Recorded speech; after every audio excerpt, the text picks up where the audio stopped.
Okay, we should be good to go. Hello, everyone. Isn't this exciting? We have two of you. We have three. So we're going to have six more matches today, and I'm going to flick between them. And then, well, we're going to have five to start with. And then I'm going to play mine after I've commentated and streamed all the other matches here. And the draw is available. You can see the draw linked in the description. We've got, just off the top of my head, Oliver Squire playing Lawrence Powell. Andrew Fotillard is playing someone. Andrew Selby playing, I think Andrew Fotillard is playing Charles Hill. Andrew Selby playing Brian Lever. I'll get there. There are a few other, so there are two other matches I haven't mentioned.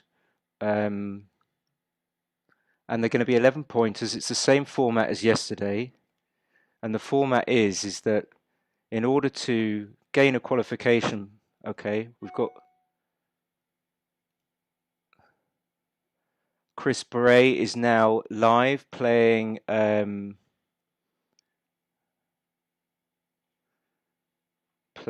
Chris is playing. Geez, I've had a blank.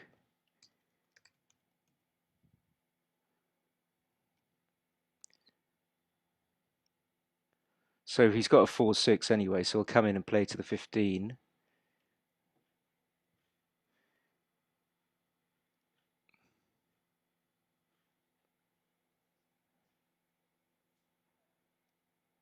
And I'll tell you who Chris is playing in a sec, if I can get my shit together, which I obviously can't.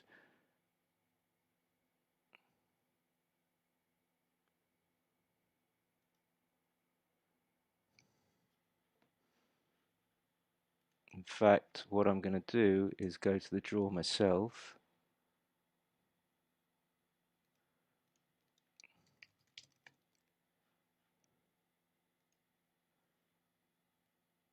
So Chris is playing Kevin Jones, of course. Okay.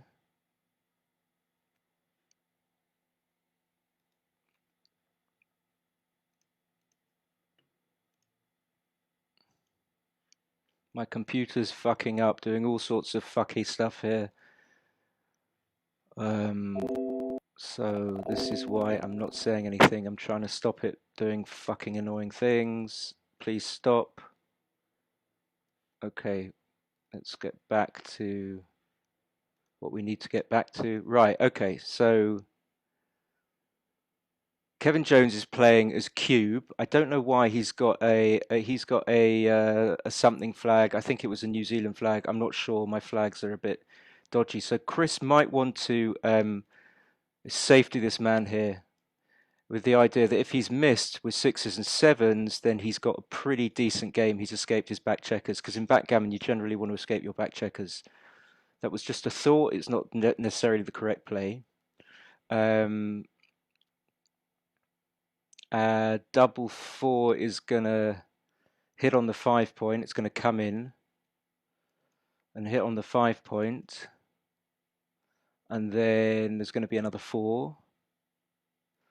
And I'm gonna try and switch between games. So if you bear with me, what I'm gonna do is I'm gonna go back to the lobby, and I'm gonna find the other games which should be starting. This is one of them that I wanted to concentrate on. This is it's going to be a fantastic game between the new and the old school. I'm sure Lawrence won't mind me calling him old school. I mean, he's not sort of ancient school, but he is kind of old school. And the new school is Oliver Squire, who's a bit of a hot shot. I expect Oliver to be the favourite if he doesn't sort of let the blood rush to his head, which can often happen when you're a younger guy, younger player. And if Oliver plays his game, then he's likely to be favourite here. So they've only just started. I think 5-4. I can't work out what the sequence was, but Oliver should make his 3 point here to make use of the extra checker on the 6 point, which makes it slightly favourable in my view to making the the 5 point. Also, if you make the 5 point, you leave 3 blots. You don't really want to do that. So he's thinking about it.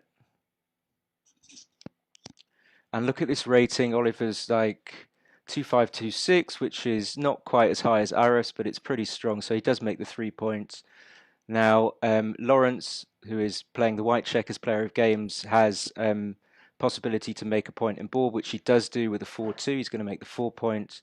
Oliver needs an 8, but in the absence of that, he's going to make the 9. And Lawrence will just come up to the 20 point here, and then he might be best served by making the 9 and then just putting a checker on the 4 point for the reason, yeah, he does it. Good play, excellent play. It might be wrong, but I like it because it's slightly unconventional. I think more players might have gone for the 2 point. So Lawrence is going to have to break his mid and bring 2 down. I hope my arrows are working. Are they? Yep, they are. They're in the right place. So Oliver should come to the 20 point, just take his chances now. I feel just let the builders rain down on him, but he's going to take advantage of his strong board. He's got the defensive, a defense here in the form of a pretty decent 4 point board. So he should split. So the first game we were looking at was the one between Kevin Jones and Chris Bray. And the way the qualification draw is done is that there are 7 matches, and one of the player in each of the matches is seeded based on their PR.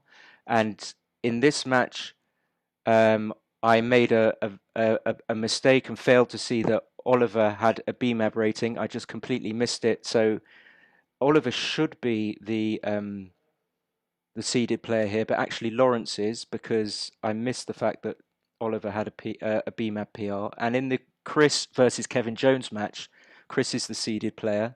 Chris's PR on Backgammon Studio, because he doesn't have a BMAB PR, an official one, his PR on Backgammon Studio is something in the order of 4.6, which is pretty good. Of course, all players think they play better than their declared average, so I'm sure Chris thinks he plays about 4 or 4.1. And what's happened here, so my arrows have gone completely fucked already. You can hear how much that annoys me. And so it looks like it's too goodish. Lawrence plays on. He comes out. Yeah, okay, keeping the 5 prime. So he's definitely going to play on. And that makes it much easier for him. So he's not going to make a mistake really here, because he knows that the game plan's just going to be to hit Oliver loose. If Oliver comes in, manages to come in on the 3 point, then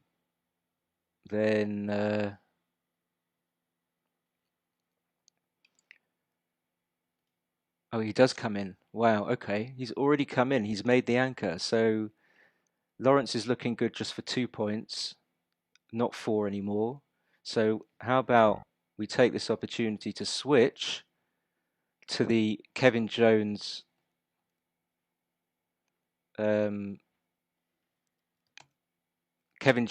Chris Bray playing the blue checkers at the bottom. Kevin's just rolled off an absolutely fantastic double 6. He can make the full prime.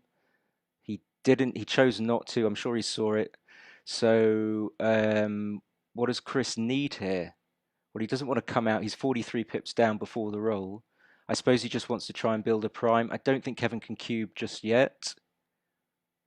He's going to play 13-4. This is... what do we do here? What do we do? Do we have to hit on the ace point? So if we don't hit on the ace point, we could play 13-9. We could play 13-9, 10-5. But then if you visualize how that looks after the play, we're going to be likely to leave shots after that play, which is therefore not ideal and a reason for not making that play.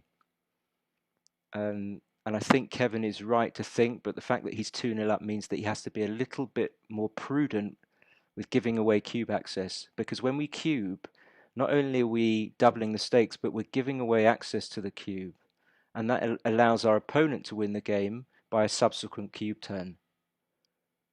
So the 1-6 will come out, and now I think Kevin will just claim a point here. I don't think it's too good, because there are some numbers that don't get the man saved, but playing on isn't going to be that bad. Okay, so he does claim a point, and let's see if we can find another game. Kevin goes 3-0 up. Who else have we got playing? So we've got Chris and Kevin. We've got Oliver and here we have Andrew Selby and Brian Lever, the two Jews. Lovely to have some Jews in the draw, my fellow brethren, and it's 1-0. And although Andrew's got a much higher Galaxy rating here, Brian is the seeded player. So Brian has a BMAP PR, I think, of about 5.1.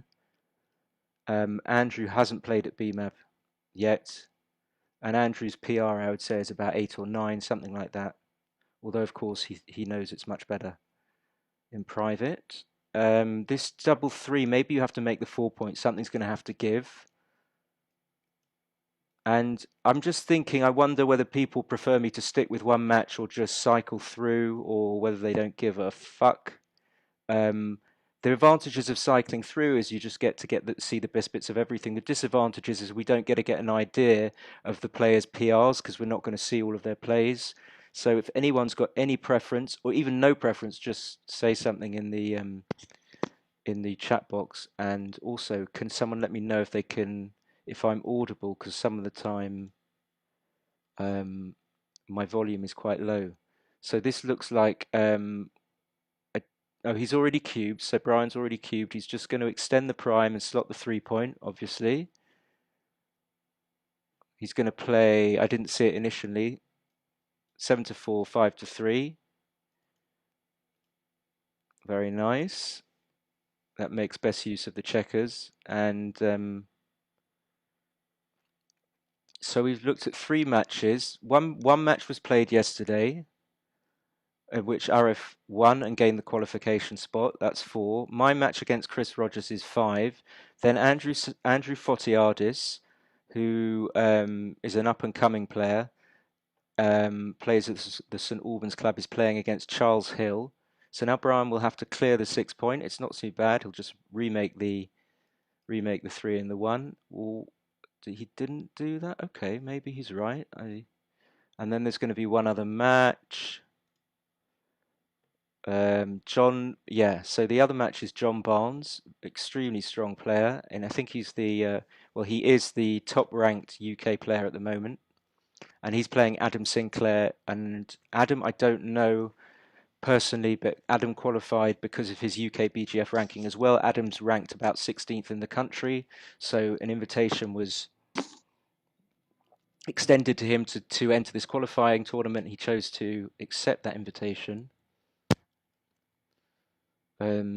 So Andrew's got outside chances of, what's he got? He's got about 10%, maybe a bit more.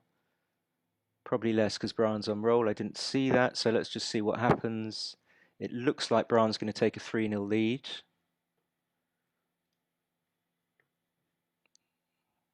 And maybe I should do less talking and more zen. Maybe I should be a little bit more zen. Zen is good. And Brian is going to take a 3-0 lead. So I'm going to go back to the Oliver Squire match, actually. Oliver versus Lawrence. Let's see how Oliver's getting on. So this is going to be a really tight match because the players are pretty evenly ranked. And look at it, just as a case in, as if to illustrate my point. It's 2-2, but Oliver has an advantage here. He hasn't cubed yet. Lawrence is going to make the bar. So since Oliver's going to be 19 pips down after the roll, he probably can't cube this.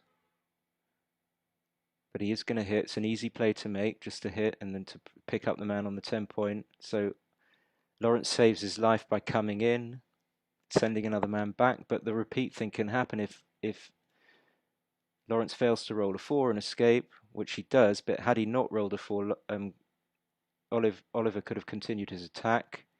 Now the double 4 doesn't hit, so in order not to scrunch up your checkers, maybe you have to come off the 20 point. The alternative is to make the ace point here. What would I do? I think I would come off the oops. I think I would come off the 20 point here. Certainly with 1, probably with 3.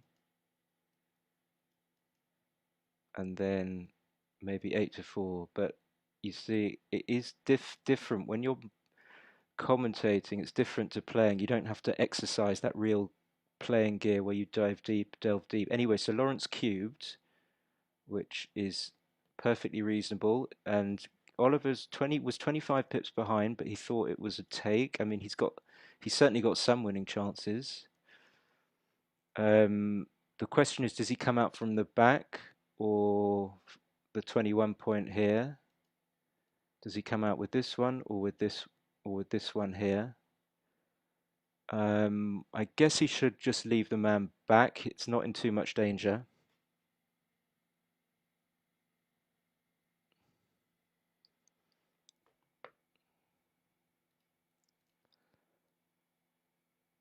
But he's thinking about it.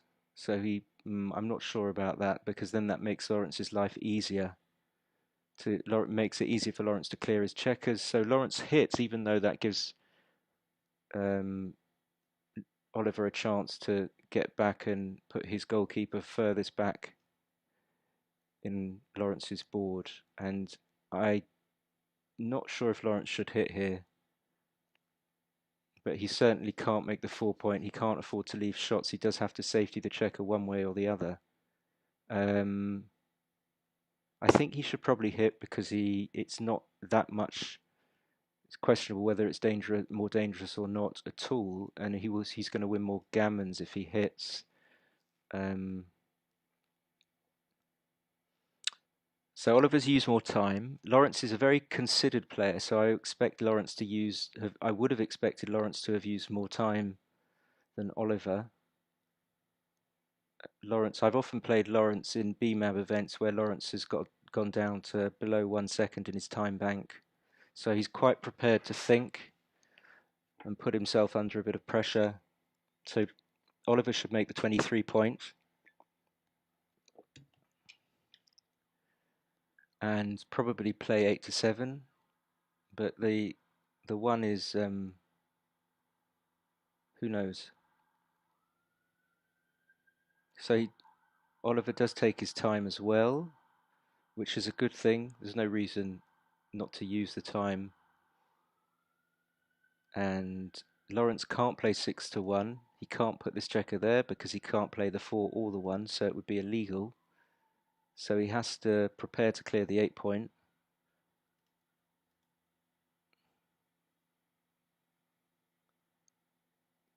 And the question here is whether or not Oliver should come out with both checkers. I don't think there's that much need to. The only danger is that he fails to roll above a 3 with both dice next go, in which case he's going to break his board. Or if he rolls, say he makes his board like this, and then he rolls a 6-1, he's going to have to leave a man exposed. But it's not that exposed because Lawrence's checkers are all piled up. Well, lucky he didn't leave then, because Lawrence would have absolutely blown him out the water. Now the double 3 is not particularly good. I think he's going to clear the 7 point. I didn't see it initially, which is worrying because I got to play a match. It shows that I'm not completely on the ball. Oliver's just going to play a check. Yeah, okay, that he plays quickly. But he can have. Well, I didn't see any reason to go with both checkers. He played that really quickly. I would have stayed with one. There was no need to leave with both. So Lawrence is looking good, but the gap on the 5 point's going to be a little bit of a thorn in his side. And by the time Lawrence might leave shots, Oliver's going to have a full complement, the full board.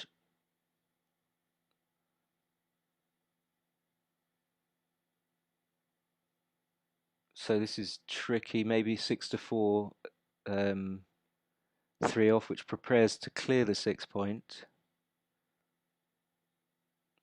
And the alternative, of course, is just to take a man off and play 3-1. But then you do nothing about the issue of clearing from the back. And what you really need to do to win the game is you need to clear the points from the back, because unless you roll a big double, you're not going to be able to clear them unless you take spares from the points and leave only 2 checkers on them. Okay, so a 2 for even money, and this is looking very, very gammonish now. So unfortunately, that's a miss for Lawrence. He can't afford to take. He can't take 2 checkers off. It's not possible. So Oliver's going to stay. There's basically no real risk in him staying. And how many checkers has Lawrence got? Okay, so he doesn't need to take a man off. So it's probably better to play to hit with the 1. So he's going to be forced to take. I wouldn't do this. So okay, 1, 2, 3, 4, 1. So Oliver's going to need a 6x or a 5x or a double 4, double 3, double 2. Double 1 won't work. Okay, easy. So he saves the gammon.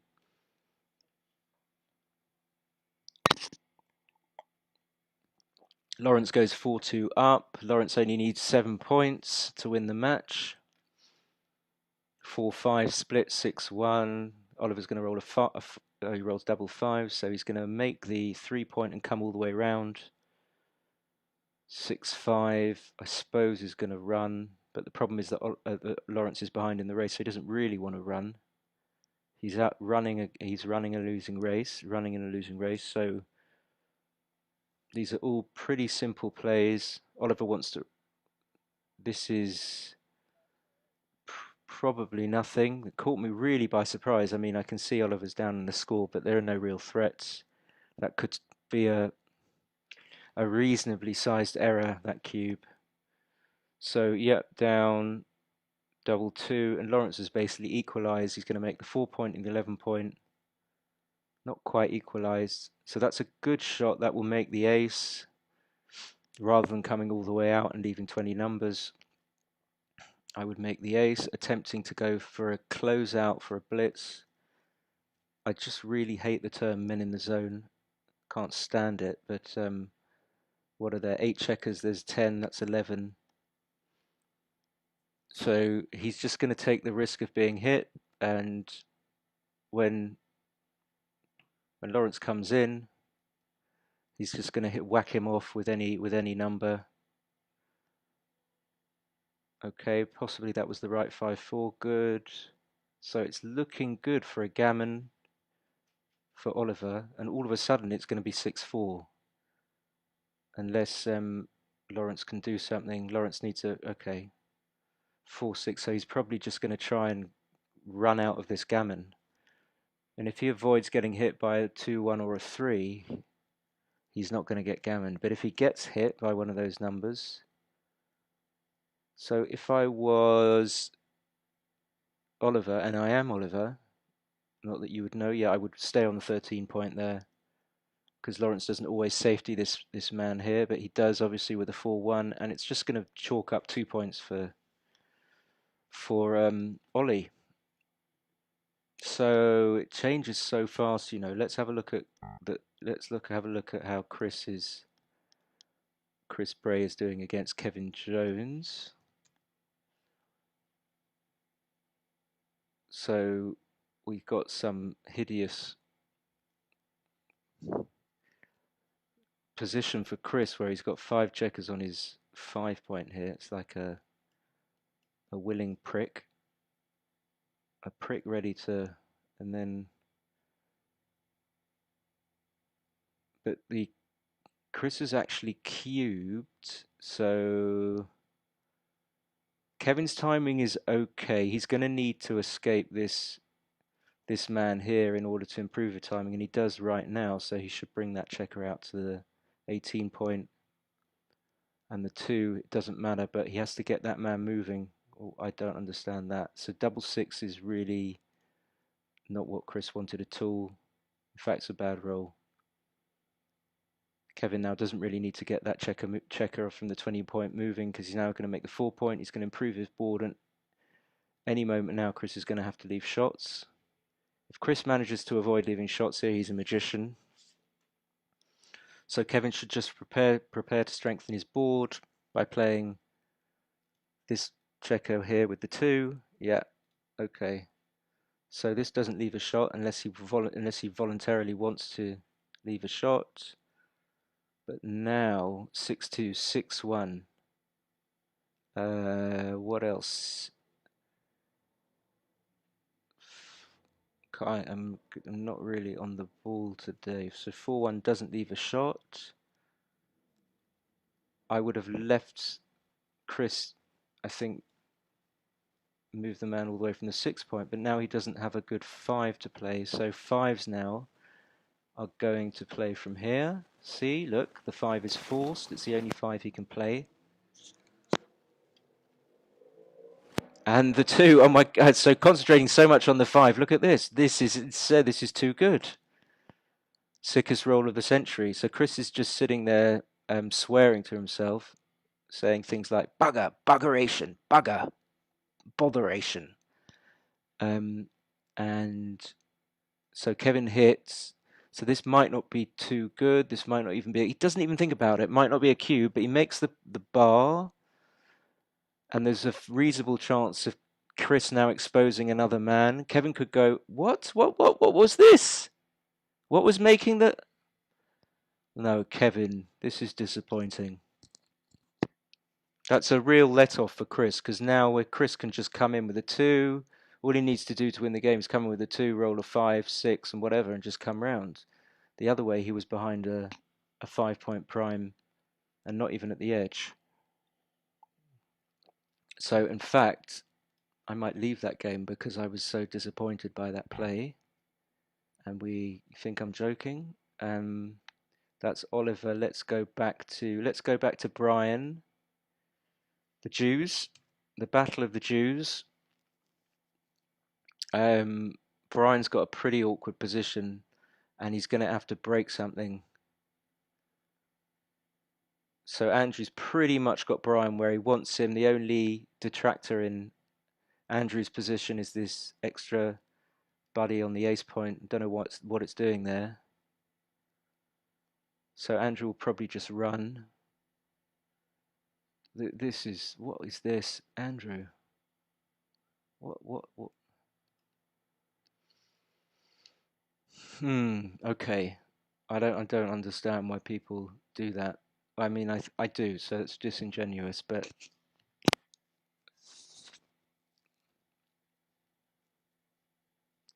so he's just voluntarily burnt another man.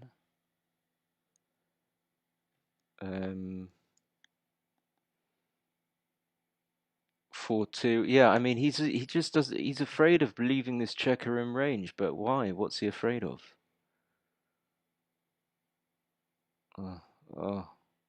I mean, maybe that's the right play, but I could see that he was like anything to. Now he's ruined his board. He's never going to gammon him, and because he's 5-1 down, gammons are what the doctor ordered.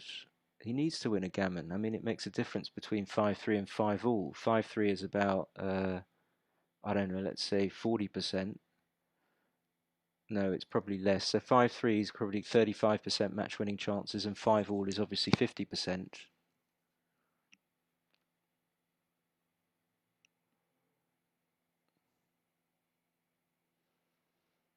So Brian's just going to get out of this scot-free. In fact, Andrew might not even win the game. Brian's got a fair amount of shot equity, meaning that he's going to have the opportunity to hit one of Andrew's exposed men at some point in the game. So, I mean, clearing the 6 point now, yeah, possibly. Now he leaves the shot, but now a 5-3, any 5 is really, really bad now that Andrew's broken his board. Yeah, the 5 here is just obviously a complete reversal of, and this could even be, it's not going to be a cube yet because I guess the take point's going to be really, really low. So he's going to, if Andrew was to, if Brian was to double and redouble and Andrew was to take, Andrew would be holding a 4 cube, which he could swing to 8. But here, I mean, is Andrew going to take this if Brian redoubles? 6s and 1s cover. And the best that Andrew can do, yeah, I don't like not think. Got to think about that. The best that Andrew could have done was take, win a single game on an 8 cube, and then go 9-8 up. So Andrew wouldn't win the match if he took that cube and then redoubled to 8. And this is just way. I think Brian's playing safe, but I'm not a fan. I prefer people just to play, just to try and make the right play. And you know, he took a risk there because let's say Andrew was passing that go, then he gave Andrew an extra shake to try and get back in the game. So it doesn't always make as much sense as you think it does to not recube. So Brian's looking good at 7-1, and as Brian is better on paper, I'm going to assume that Brian has the better PR. But what we're going to do, tricky game indeed. We're going to come back to that, and we're going to go back to. I'm going to try and find the Barnsley game. John might, yeah. Oh, he is there. There we go. This is the John Barnes game. Let me just click on the right eye. John is up. So John's BMAP PR is 4.27. So he's trying hard to get to Grandmaster status, and he's not quite made it yet, but he probably will fairly soon. And he's cubed already, and he's in a commanding position. And the reason the position is commanding is that Adam Sinclair, double A, has got an open 5 point, and he's got a man out of play basically here that can only be used to potentially make the deuce point or the ace point. But as the point you really want to make as Adam is the 5 point. Look at this. This is like one of David Lynch's owl symbols. This, because the point he really wants to make is the 5 point. These checkers are really not a big detraction to the effectiveness of Adam's game. So John's basically, if hadn't cubed, he'd probably be too good to double, meaning that his expectation is more than a point here. So Adam should come out. I'm going to get Adam and Andrew wrong. I know that. There are 2 Andrews in the draw. One Andrew Fotiadis, and one is Andrew Selby. Andrew Selby is playing Brian Lever. So Adam will safety this blot here. And with any luck, Adam will only lose 2 points. And John will be winning. So, yeah, I mean, he should safety that. And then, because this checker needs to be, only has 2 good places to go. A 1 is one of the good, a 1 down here allows it to go to one of the good places it can. So, logically, it follows that you would use that 1 to put it on that point. And 5-4, he should just play 2 down. His goal is to make the 5 point. So he doesn't need to make the 2 point here. No, I wouldn't do that.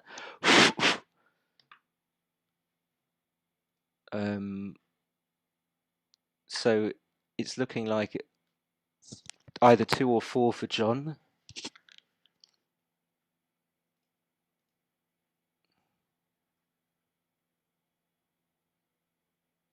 So if Andrew can make his 5, if Adam can make his 5 point, if Adam can roll a 4-2 or 4-3 or a 3-2, So I guess he's going to make the ace point. That's okay, because it puts the spare to good use. That's a very good roll for John. And now John's expectation is about, he's winning the game about 88% of the time, probably more, and he's got about 10% gammons. So we can swing off to another match, and Brian is taking a commanding lead, but he's got 3 men on the bar. Wow, but Andrew hasn't cubed, so the likelihood is he's only going to win 2 points for his travails. And so shall we go back to, this is going to be our anchor match. So it's 4-all, very nip and tuck. Oliver's used a lot of his clock time, so he's burning a lot of energy. And if he wins the match and doesn't win the PR, he's going to have to play another match. So maybe he should bear in mind that he might well have to play more than one match to qualify.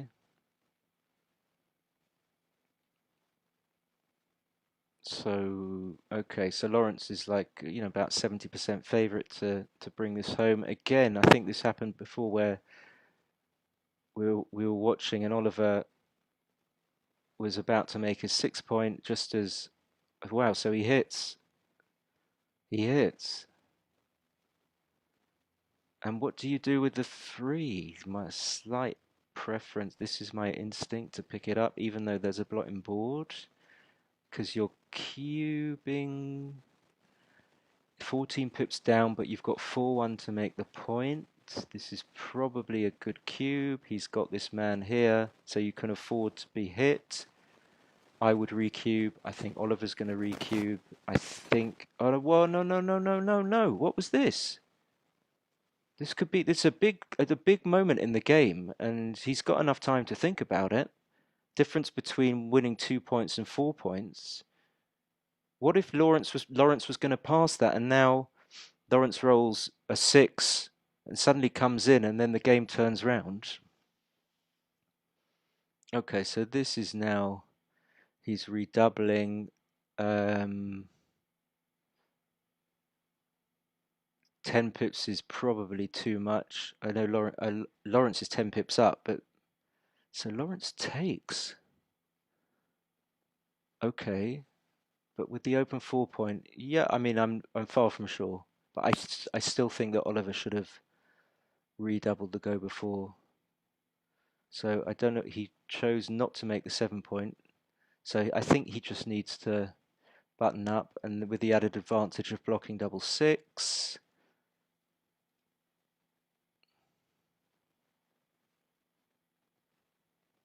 I don't understand that. Now he can afford to play 12 to 5, leaving 3 shots. I think he needs to. I'm really not sure if Lawrence should have taken that. So 7 point match. The recube take point is gonna be, I don't know, maybe 25%, something like that. In a 5 point match, the recube take point is 23.49. So I guess it's going to be slightly higher here, because if you lose 4 points, your opponent doesn't go to Crawford. But it was a crucial point in this match, and neither player took much time over it. And it has more impact obviously on the match win than PR, because even if there were mistakes made in PR, the winner of this slow Wi-Fi 9 should have kept it slotted. Okay. The winner of this game is very likely to be the winner of the match, and so there was a big premium on taking your time on that decision. And Oliver has won this game. He's going to go 8-4 up. He's going to be like an 80% favourite to win the match.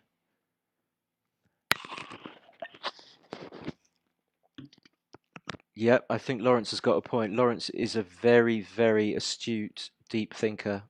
I've had lots of positions with Lawrence where he's pointed out stuff to me that I hadn't thought of at all. That I credit him with quite a few things that I've learnt. I think the reason that he doesn't play at a super low PR is probably because he's a little bit too timid, but that might not be, that might just be nonsense. But he certainly knows a lot about the game, extremely astute. So Lawrence is going to hit, and so 8-4 down. I'm going to go to another game because maybe we're going to get close to a result here. So Brian's 8-3 up, Johnny's 7-4 up, John Barnes. Kevin is 8-2 up against, this is a turn up. Let's go to this one. This is going to be an easy cube. What? How can you not cube this? I don't see a cube. Now it's just way beyond takeable. 3 men behind with all that wastage. I mean, yeah, maybe Kevin takes, but this is not a take. It's not a terrible take, but this is just beyond the take point, especially at this score.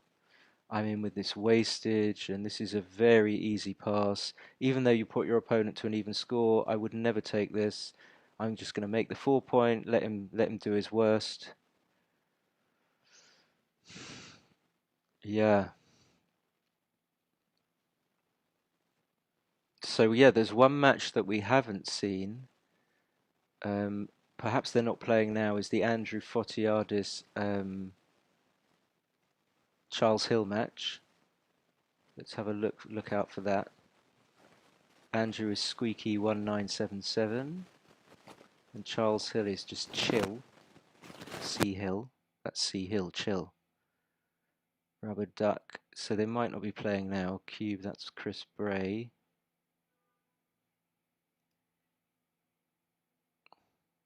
By the way, please don't like this. Don't click like, because you're not allowed. It's naughty. So I can't find the Andrew game. So perhaps they're playing on a different platform, which they shouldn't be doing, because I asked them to play on here, or perhaps they're not playing yet. And let's go back to the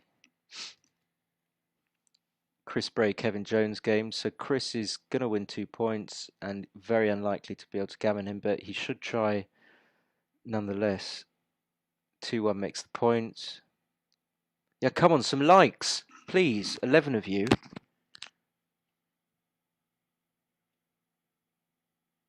There we go. 6-4.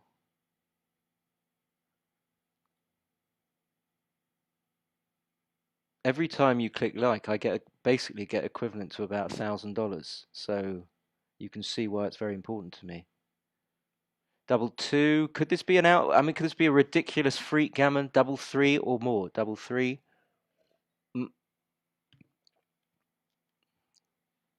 Okay, so not a big deal. That's why the take is not terrible, because you only give away an extra point, and the difference between your opponent being 8-4 down and 8-3 down isn't so great.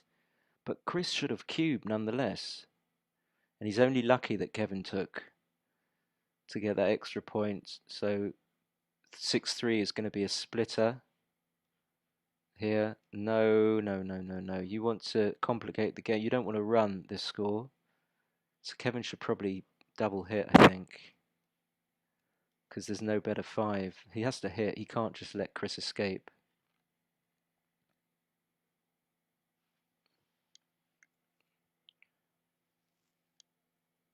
Yep, pretty clear. 13-10, star 6-1, asterisk. 2-1 is interesting, maybe making a 10 point.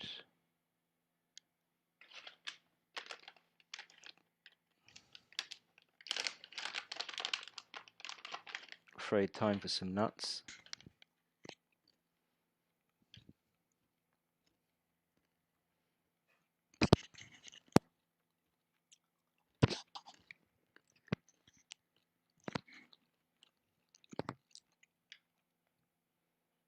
Kevin's got an 8-4 lead. He just wants to bring things home. He's got exactly what he wants. He's got an advanced anchor that prevents him from getting gammon. So the worst that can happen is that, you know, Chris cubes him out and Chris wins a point, let's say. And conversely, Chris can't win a gammon. The best he can do is probably to win a point, maybe two. And that's not a good roll. He doesn't do anything, doesn't get that save. Maybe he just comes in on the 21 point. Sort of duplicates the 3. That's a really... Oh, he could play bar 22. He could play bar 22, 15, 14. It's a really crappy roll.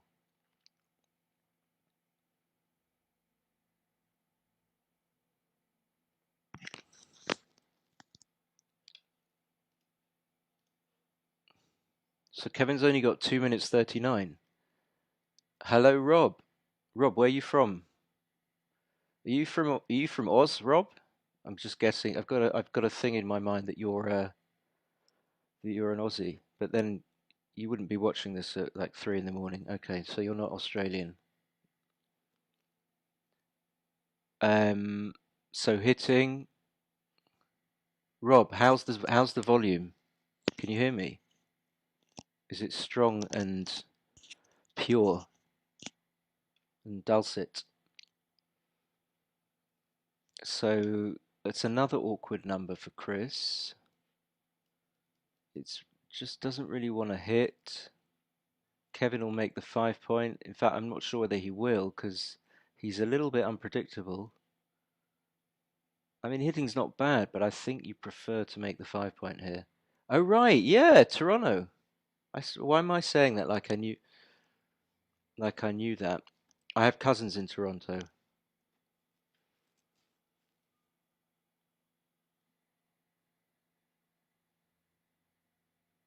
Deathnick.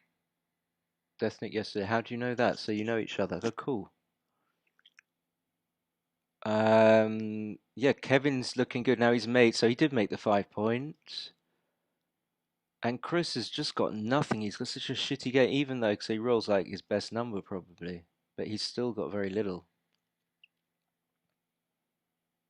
I can count on you, Rob, for liking the stream. In fact, I think you managed to give me 2 likes. That's how nice a guy you are. You can come anytime. What was this? Kevin cubed this. Did Kevin cube this? I didn't mean to double. Oh dear. Oh, I'm sorry. That is such a bummer. That does happen. You have to be aware of which clickbox is where. You have to kind of take your time. Oh, from Galaxy and Grid Gammon. Yeah, I'm Snewer on Galaxy, so I'm going to play next. I've got a match against Chris Rogers, the lovable bear. But we're going to play after these matches, and I'm going to try and stream it. Okay, so this is ending. This is oh no, it's not. Okay, it's not a 2 cube, but there's some possibility of a G here, so we're going to stick with this. Oliver won a 4 cube at 4 all. It's 7 away, 7 away. And I said that the person that it was an obvious comment. The person that wins that game is very likely to go on and win the match. So Oliver is looking very good for 10-4 and possibly for winning the match here. But the okay, that's not great because he has to break the 6 point. But okay, so 2 off. Definitely the gammon value is high. I mean, it's high enough. I would want to win the match here if I could. What did he do? Did he not? Did he take 2 off? So now playing safe is reasonable because it's a different pro. This is a bit okay. So he's not going to get gammoned, but Oliver does not want a timeout here because the rule. I mean, the rule is if you time out, you lose the match, and if you time out, then your PR is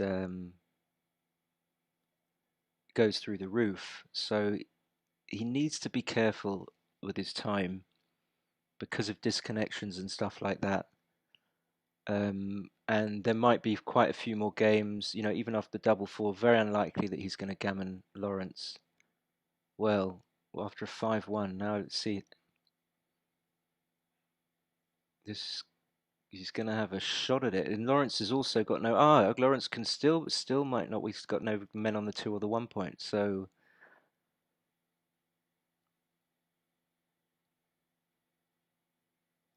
what misses for Lawrence? Ooh, what double 1 2 1 3 1 4 1 5 1 6 1, and then 3 2. Okay, I don't need to go through them.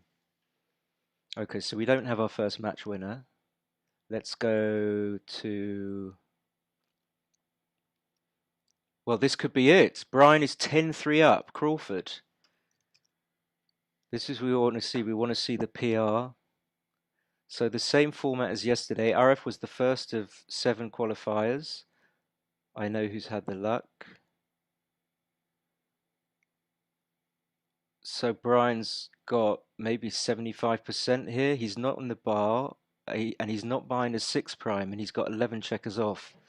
So he's a pretty big favourite to win this game. And he's still a big favourite because he's still going to have 6s. Okay, so 5s and 2s, that hits with a 4-1. This is quite exciting. They're both pretty chill guys. They're really kind of, I don't know what the right word is, not stoic, but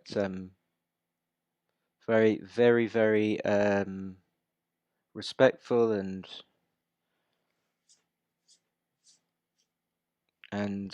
when I think of the word, so 3-1.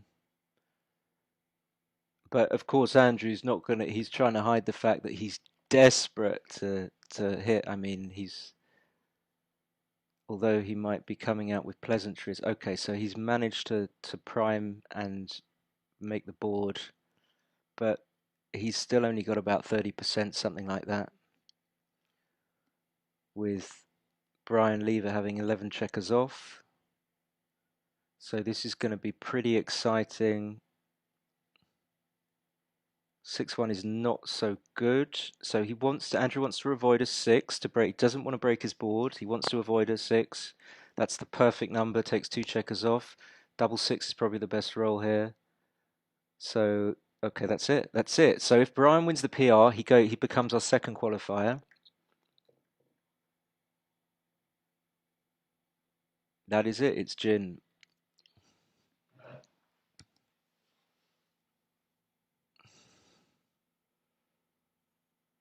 And if they're close, I'm going to get them to send me the match, and so we can analyze it with XG. Wow. Oh, wow. Wow. Wow. Okay, so that's not close. What did Brian do wrong? Shall we have a quick look? I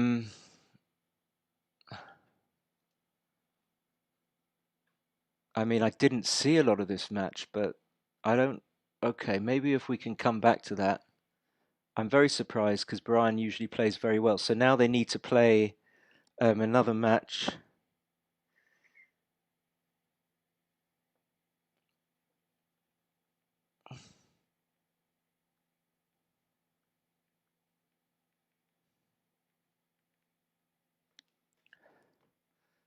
And we can go to the Oliver Squire game. Oliver's not going to win this game, so we can safely say that Lawrence is going to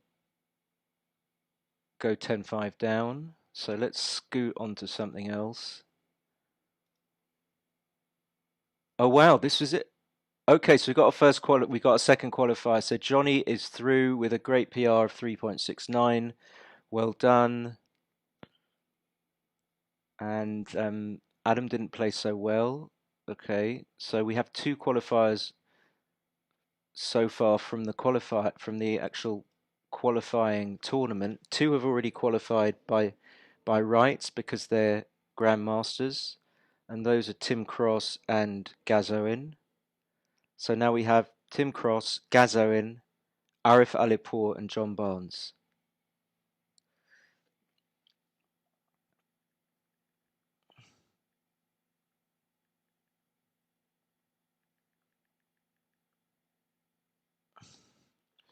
Um,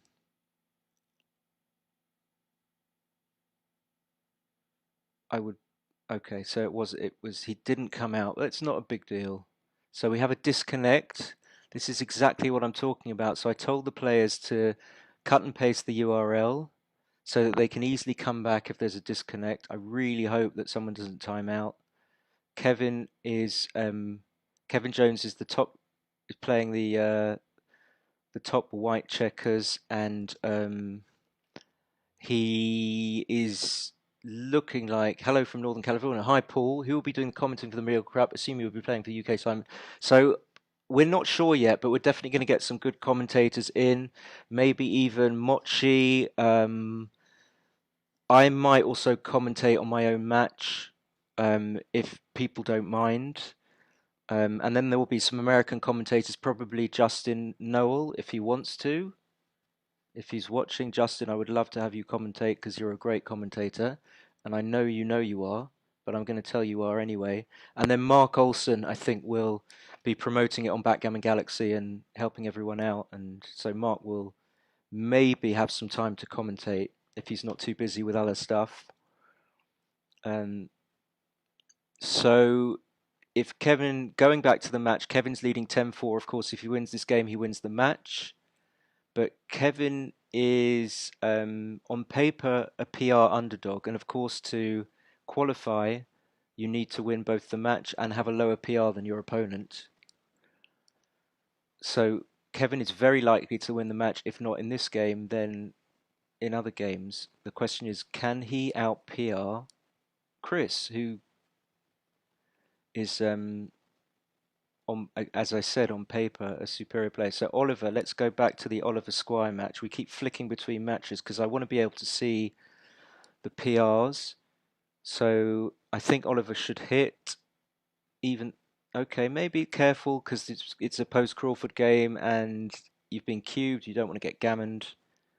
But I still would have hit, especially if I knew my opponent was going to roll double four. So Oliver is really, I mean, we know we can play with like 1 second or even 0 seconds on the clock, but the problem is that if he gets disconnected, and there have been connection problems, I've experienced connection problems here in the UK. If he gets disconnected, 18 seconds doesn't give him very long to reconnect.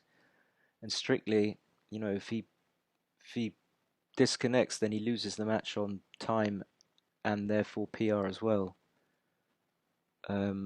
So he's managed to, dare I say it, screw it up. I mean, this is okay. So he's going to need a 1 or a 6. He should pick this man up, which he will do. Okay, so 2-3. He's avoiding. He's scraping this through. If he manages to win this game, so he left the shot. I didn't see why he needs to leave the shot. He could have just played the ace to the midpoint and played the 5 in, but he left a 3-6 and a 5-4. That's like, what is that? 4 shots is way too much. Way too much. So I guess you have to play safe here. Your opponent isn't always guaranteed of improving, so Lawrence should make the 4 point and come down with a 6. Yes, so Paul, what I didn't say is I'm playing my qualifying match after this, and I'm going to play and commentate, and I'm playing against the great Chris Rogers, who's an exceptional player. So it's going to be very tight. The match, it's going to be very close. It's probably likely to go down to 1 pointers.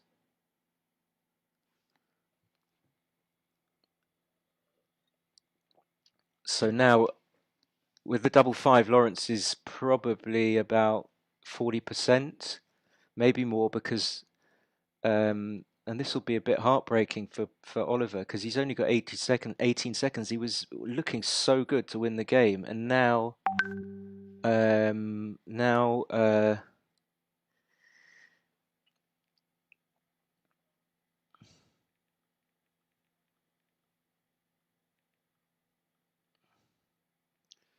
that was Chris that.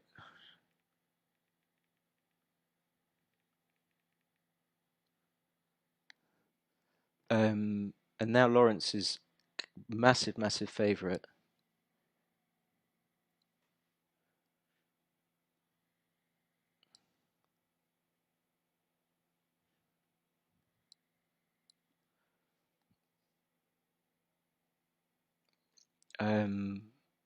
Unless we get a double 4 or something. Yeah, so I don't know what happened, whether Oliver could have avoided that, but that's a bit disappointing. If he now goes on to lose and lose the PR. So the situation here is that Lawrence will cube at the earliest available opportunity, and Oliver has a free pass if he thinks that he's not a favourite in the game. I just want to scoot across to the other matches.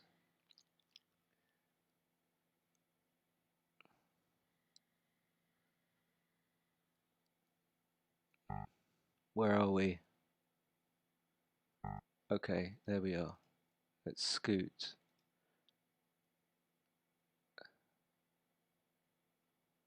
Okay, so Kevin actually ended up winning.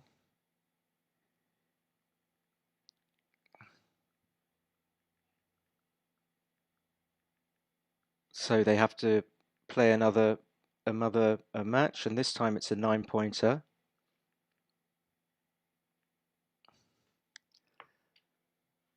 So Kevin won the match, but his PR was a lot worse than Chris's. So they're going to play another 9-pointer, and the same rules apply. The winner, in order to qualify, you have to win the PR and the match. So we'll keep an eye on that.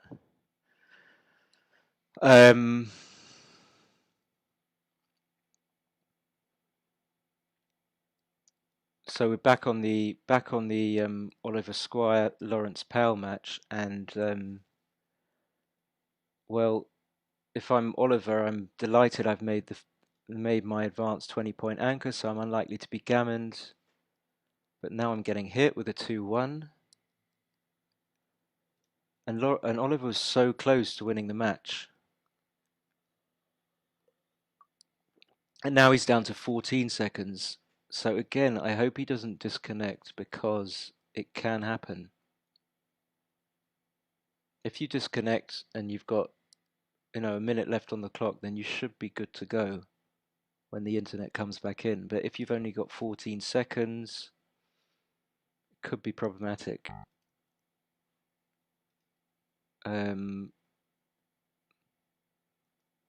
So we have John Barnes is qualified. We're still waiting for Charles Hill and Andrew Fotiadis to play. Kevin Jones and Chris Blade play a 9-pointer. Brian Lever and Andrew Selby need to play a 9-pointer as well, which perhaps they're playing. And then I've got to play Chris Rogers, 11-pointer, which I will do at the conclusion of the Oliver Squire match. So no, I don't think Andrew Selby and Brian Lever have started yet. Oh, I think I see Stratton. Do I see Stratton? No, Stratton is Brian Lever's username. Okay.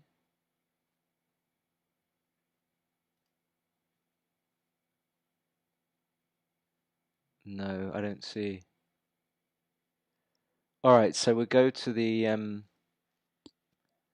we're going to go back to this match.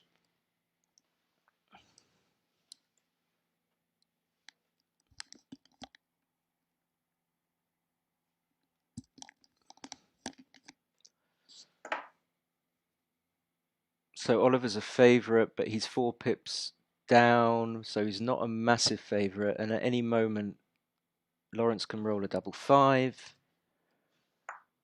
And I've mentioned it like 10 times, but Oliver is down to 14 seconds, which is fine as long as you don't disconnect. Like what's going on now? Okay, cool. fine. So it's very close. Oliver might be like a 55%, 45% favorite here. Okay, that really helps. That's a massive roll. And there you go. Thank you, Guido.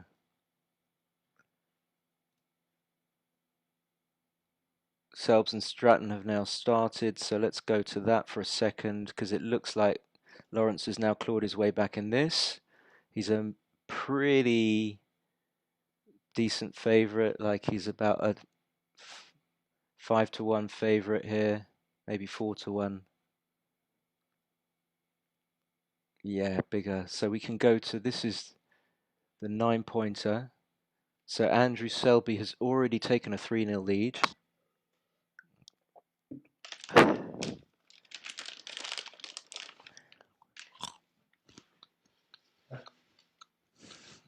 And I think when I play my match, I'm just going to take the headphones off, because I'm getting a bit kind of, find it difficult to think with the headphones in. But what I do have is I have an external microphone. Oh, so, oh, well, Lawrence won the PR. Look at this, masterful, 3.21. So they're going to have to play a,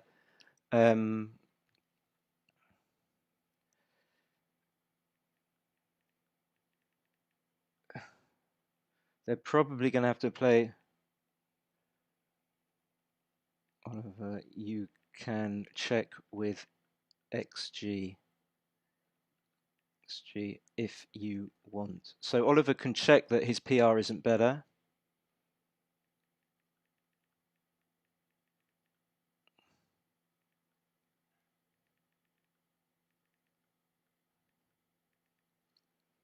So Lawrence played really, really well. And he's very gracious in sort of victory but defeat. And I'm going to play my match with Chris Rogers. I'm going to take off the headphones. I don't.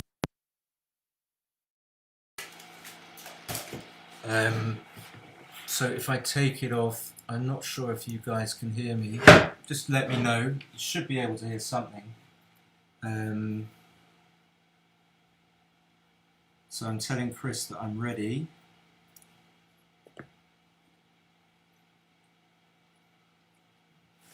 Well, I'm not. I'll be back in 2 seconds.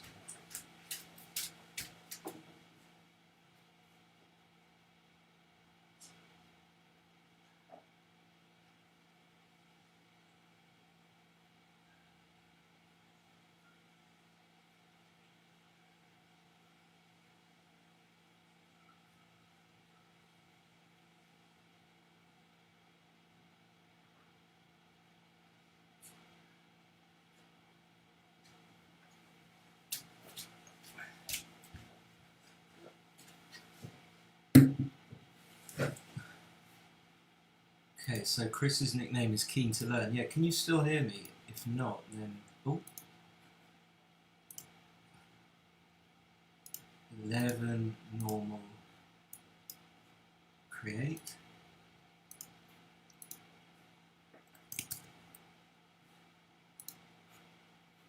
No. This is annoying.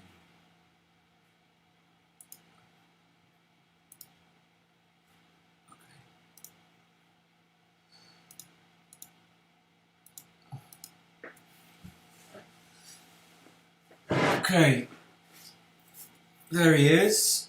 Let's go. Okay, so 4-3. I've managed to get water on the mouse. And now my mouse is gone, disconnected. Where is it? Where's my mouse? Ah.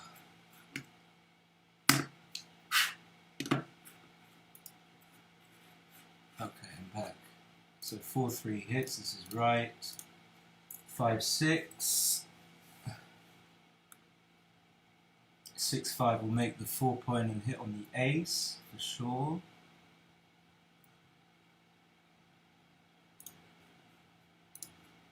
Okay, he should have hit on the ace, I think, so I'm just going to make the 9 point, try and fade a 6 or a 1. So this is looking passy in most variations. This looks pretty dodgy to me. 17 pips, probably close to a take. How long am I going to think about it? So can anyone hear? 11 away, 11 away. So I've got this. So what's he got? Like 2-1, 3-1 makes the 5 point. 4-1 isn't so good. Okay, change my mind. I always take.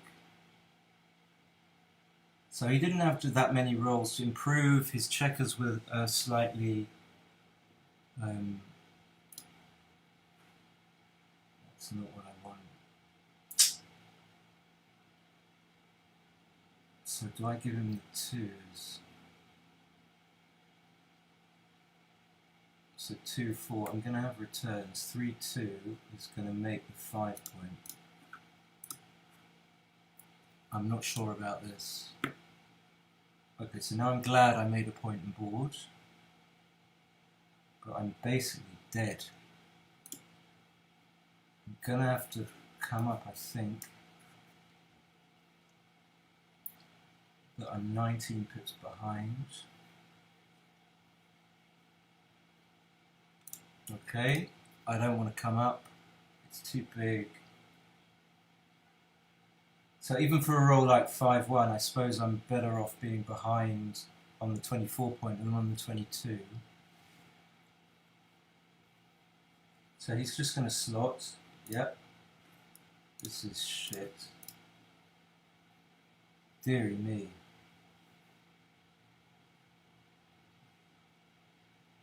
You can probably slot the 2 point. Hi. No, hi. Hi there.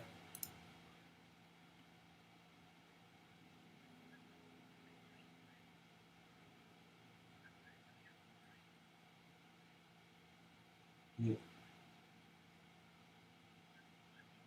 Yeah, it's fine, yeah. Alright. Okay. Okay then. Alright then. What? Am I playing now against Chris and I'm not doing very well? Alright, yeah, well played anyway. Okay, bye, bye, bye. So this has gone like, look at this. I just rolled like so many 6-5s.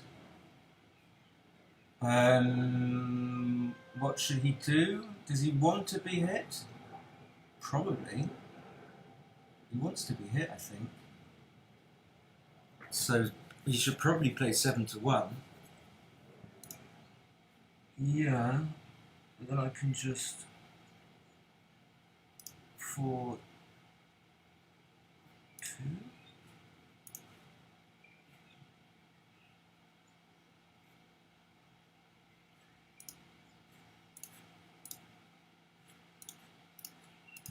I don't know why I prefer this.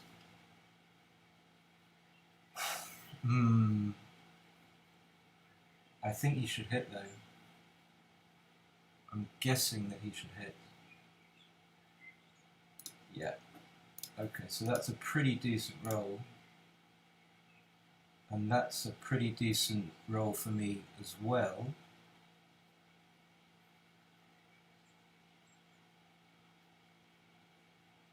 I'm just thinking whether he can keep the 7 point slotted. So 6s I'm not going to hit, I'm going to come out for sure. And try and not to get hit with an 8 or a 9. So, wow, he's missed. I've got nothing. So I can play 13-7, 3-1, leaving 4-3, 5-2, 6-1, but 3 blots. I think I have to do this. It's very damaged though. The alternative is just to leave 12 shots, but then he's got to raise. Okay, so I do this. And now, this is different. This is very different. So what's going on here? I've still got a lot of cleaning up to do.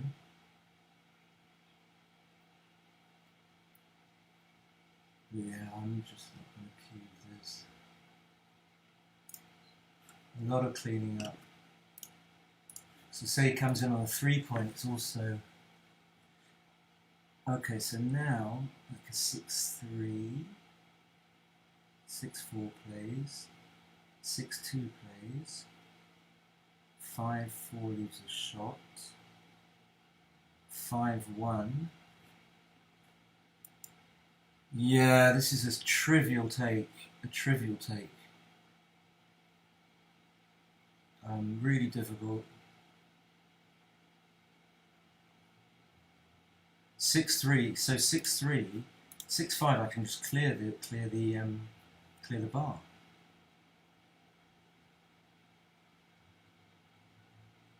Do I want to do that though? So 6-5, clear the bar.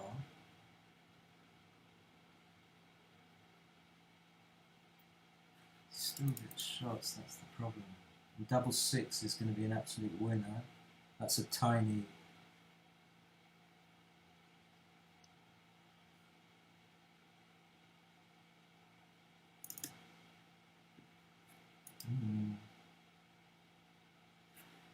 Okay. So this is a shot. I guess I'm not going to leave 2 shots. So how would it have played the other way? So 5-1 double 3 as well. Chris always hits. Wow, it doesn't hit. So this would definitely be a pass. Any 6 he has to go. So 6-1, 5-1, 4-1, double 1. I'm just going to do this without thinking.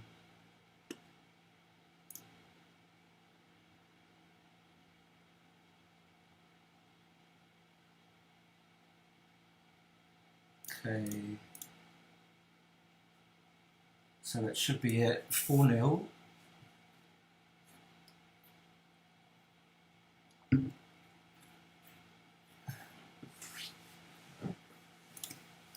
Forgot to say game.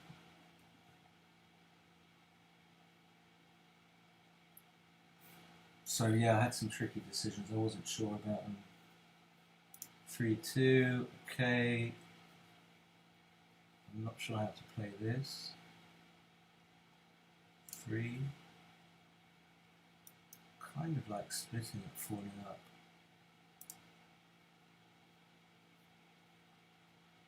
Because now the double hit for him isn't that fantastic.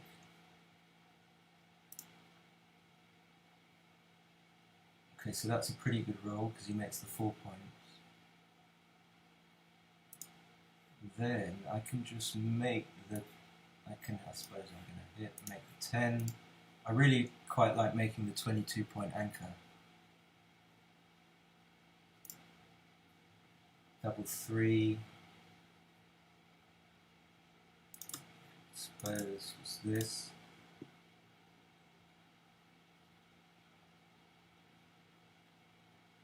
So he should come up to the 20, I think, and hit. I'm guessing you guys can't hear me very well. If anyone wants to, just let me know. Okay, so he does that. Obviously I can't cue, but I can just, I think, come up, natural play, try and establish the advanced anchor. So he should probably just make the ace. Thankfully I don't fan, but I am going to hit. There's not much danger, so I avoid being hit with a 2, but he's going to hit loose, I think.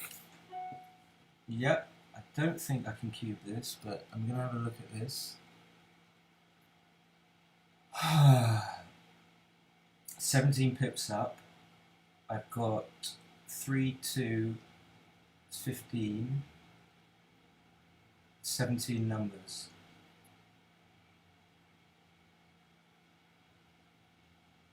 Okay, I don't think so. It might be. I mean, it might be. Now that he's made the 23, I'm happy, but I still don't think it's a cube. I mean, I'm just going to come around, and when I've come around a bit more like this, because he's got a crappy 3-point board.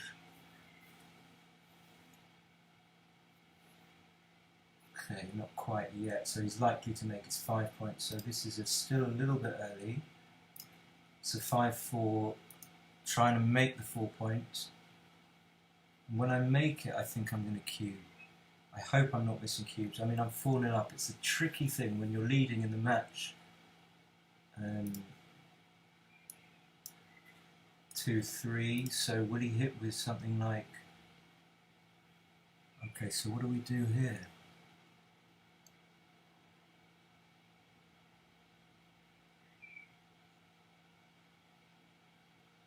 Probably not quite a double.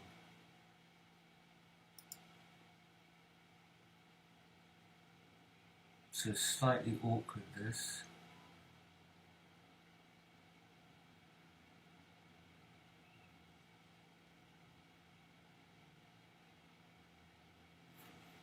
I think this is a better distribution of checkers so as to not block on my next rolls. This is interesting. I think I would have broken the mid.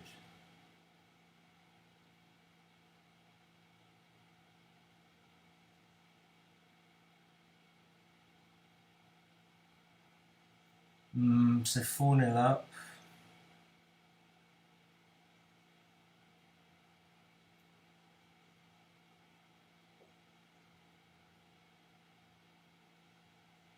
Five, 4 leaves the shot. Okay, maybe a little bit early. So that's a good number because I cleared the 10 points. And I think now I'm going to cube. I think I like the cube now.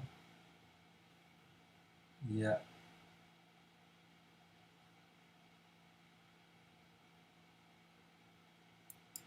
It's still a take. Pretty, yeah, he just snatches it. Okay. So maybe I can just dupe the 1 here. He's got 2 blots. So I didn't want to be hit. But he's got 2 blots. And he's still got 4 men back, so he's gonna... Oh, that's a great shot. But he's still got men back on the 23. Yeah. This is nowhere near... Oh, that's a good roll. I needed 2. I really needed 2. Well, that's a brilliant roll, so I just need to avoid a 1-6, 2-6 or a 5-6.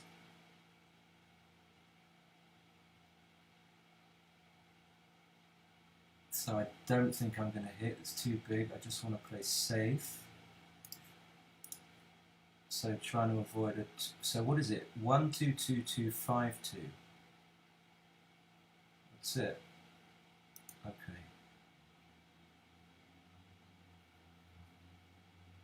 So probably better not to be hit, so kind of glad I didn't double hit there. 2-4 is just going to come in, so he needs... That's a good roll.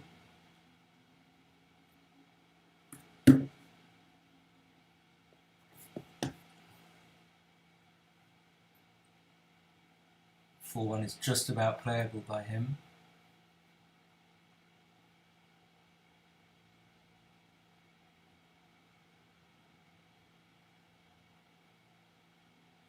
So he's still got reasonable chances. I've got some bad rolls, I think. Maybe not yet.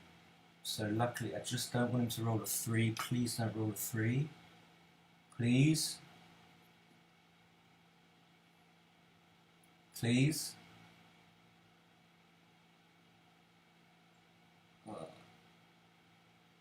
Okay, that's a bad roll for him because it's quite a high number of pips and he didn't roll a 3. So in an ideal world, he would unduplicate his threes, but I don't see how he can do that. Okay, this is really uncomfortable. Is he going to roll the 3? I mean, in a way, I wanted to put him out of my misery. And then there's going to be some difficult cube action. So he should play 6 to 2, because he wants to be able to use 3s on the other side of the board. Yeah, please don't roll.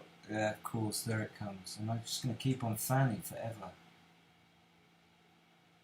Well, I don't think I can pass this, but now this is a different... If I don't come in now, I don't think I can take. Jeez! Wow. That's disgusting. So you're going to roll the 2-6? Am I going to roll a double? Okay, 2-1, so I've got a 6 prime. Okay, so he's in big trouble. He just wants to... He wants me to roll. What breaks my prime? 3-2 plays. That was very lucky.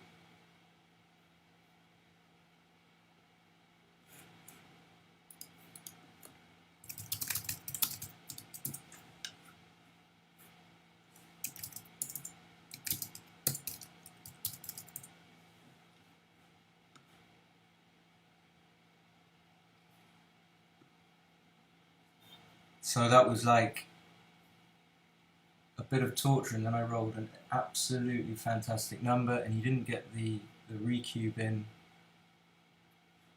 5-2. I'm going to hit and just leave it slotted. Just want him to roll a 1.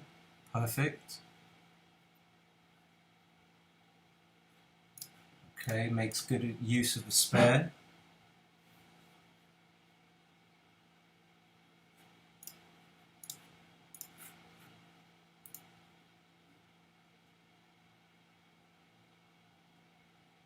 How about now? Can you hear me now?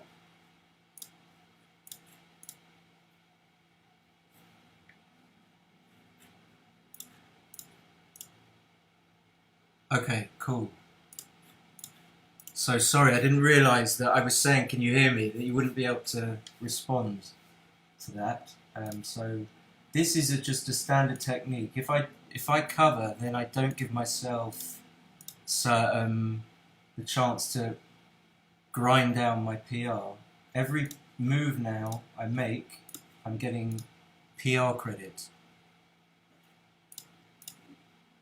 Oh, I can split it like this.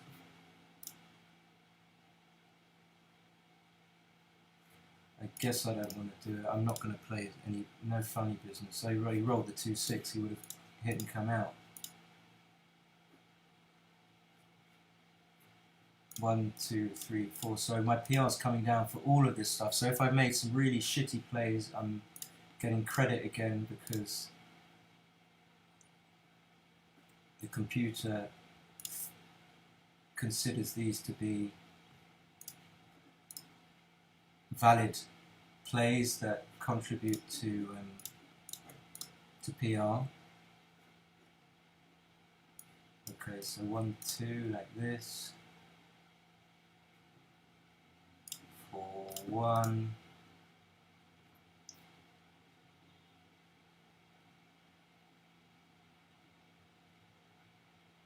Take a man off, possibly. Yeah, of course. 1, 2. Oh, play big. This is a bit silly, but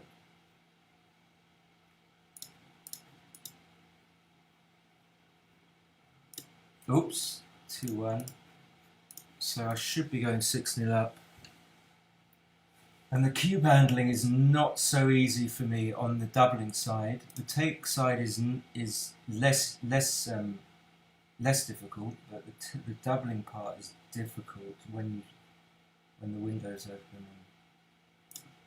Okay. So pretty good start, can't complain. 6-0, 6-5 he's going to run, 6-1 I'm going to make, 6-1 he's going to make, 5 is just 2 points I think. In and out, need a 5 or a double 4, or maybe not out actually. 6 and 1 splitting, so this is tricky.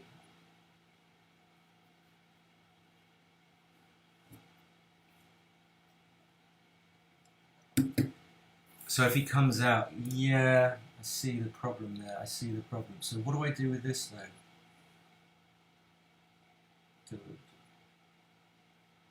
So his 6s are going to be good.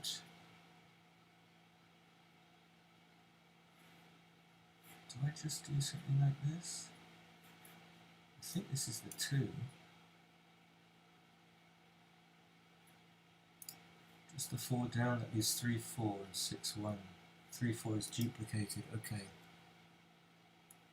Okay, so that's better than having a man sent back, I think. Now this is getting difficult. So I'm going to make the 2 point because he's got so much ammunition. I don't think he can double this. I'd be delighted if he did. It gives me a really easy decision.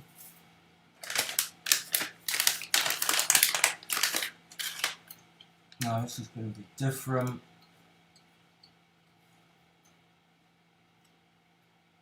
He's definitely going to cube.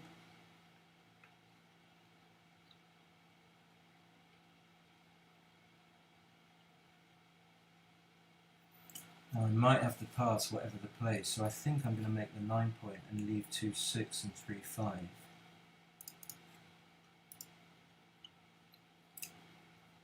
He's gonna cube. I might have to take this actually.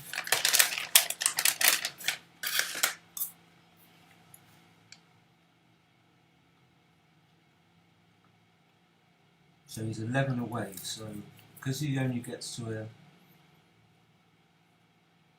because he gets to an even number away after a potential pass by me,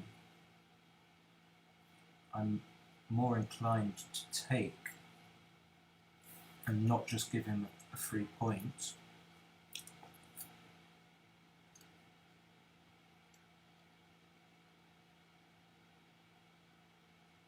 So let's say 6-5. I've still got some pretty decent racing chances.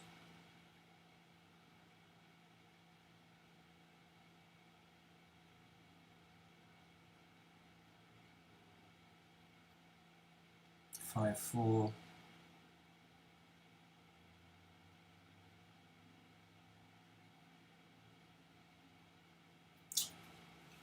Okay, I don't know. I'm going to let it go. It could be bad, but can anyone else hear me, or is it just Mr. Osgood? Okay, so 4-1. I'm going to slot, I think, even at this score. So good cube, good that Chris didn't cube earlier. So he's going to hit. I'm going to make my 5 point. I think that's pretty strong. This is again not a cube. I would love him to cube. I think he's going to make, he's probably going to make the 5 point, but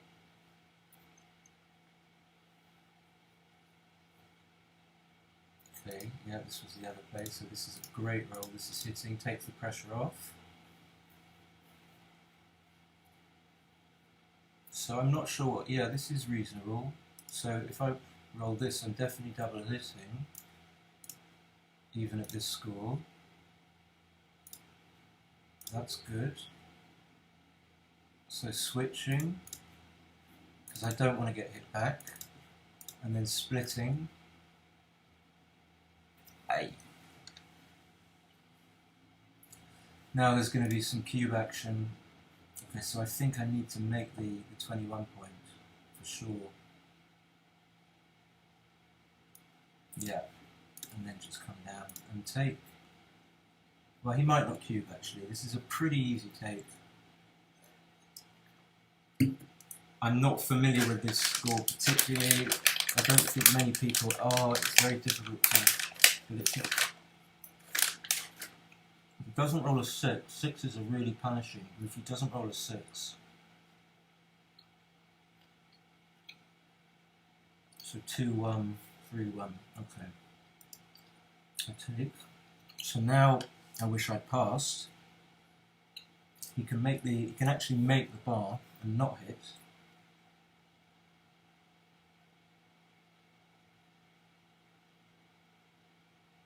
I'm not sure what I would do. I think I would probably hit, because he can still make the bar afterwards, and my timing's going to be really bad.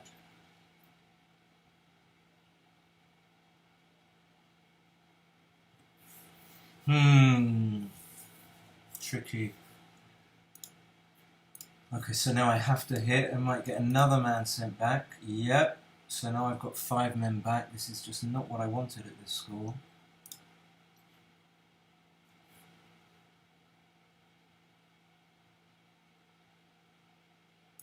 So that's the 2 for sure.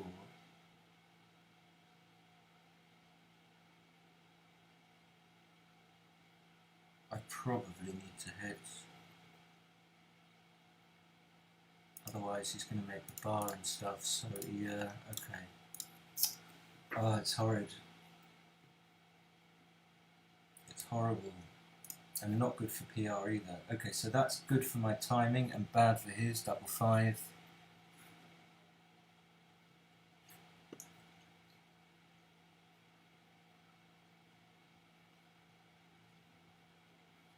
So he's going to make the 3 point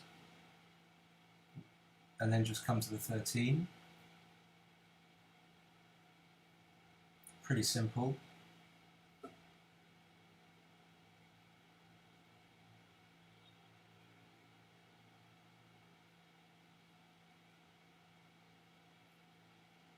I'm not sure what is happening, what Chris is thinking. This is just ridiculous. I don't know why you would do. Now, I mean, okay.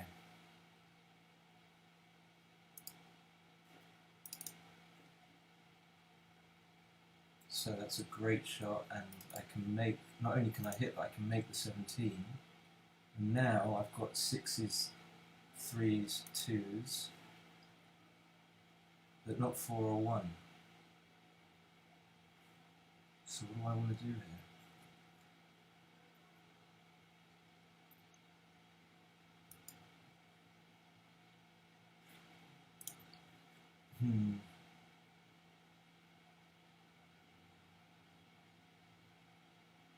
I could slot the 5 point, that's a possibility.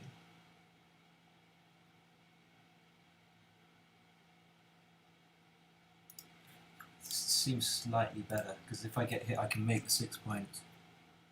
Hi Alexander! Alexander, my nephew, is watching, which is good. 6-1, yeah, this is what I meant. So now I've got 3 points on board. I can just leave them there. And this is really tricky for both sides to play. Probably more difficult for me. So maybe Chris was doing this as a PR.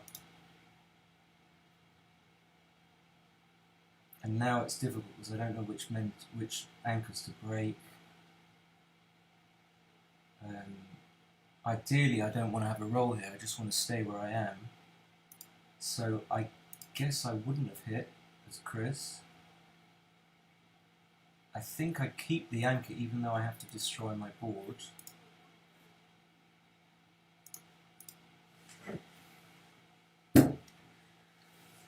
Yeah. Because I don't want Chris to be able to make the 6 point.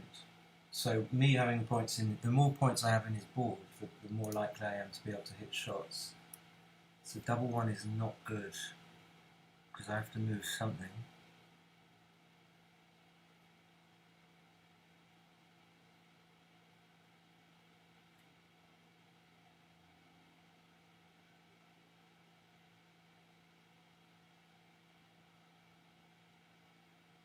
Maybe I have to break the 19 point.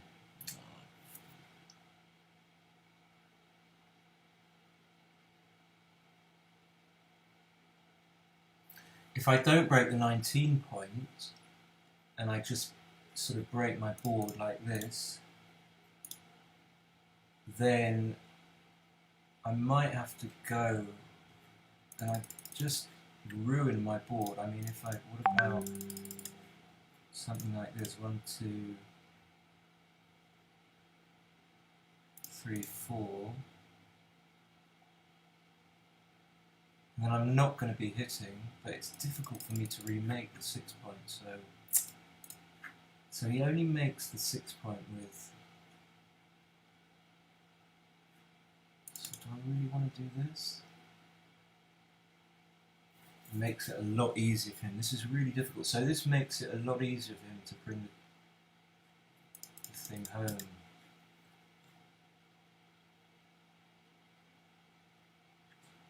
Okay, I'm going to go for this. 1, 2, 3, 4. Breaking the 6. Really difficult. Hoping to get the checker on the 23 point moving, or breaking the 17 point first, but keeping the 19 and the 21.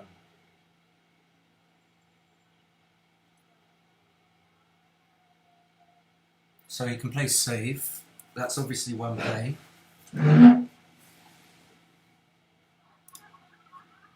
Yeah, this is what I wanted. So I just get this 5-2, but I can't play the 2. I didn't even see that.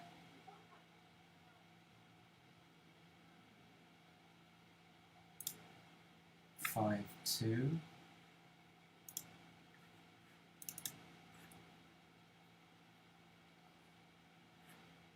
Just coming off the 17, possibly. But then that gives him... okay. Not sure. Okay.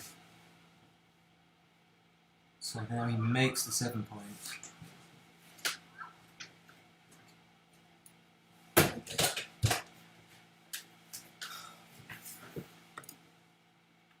For 3 is gonna, again, because I've got no good 3, I think I just keep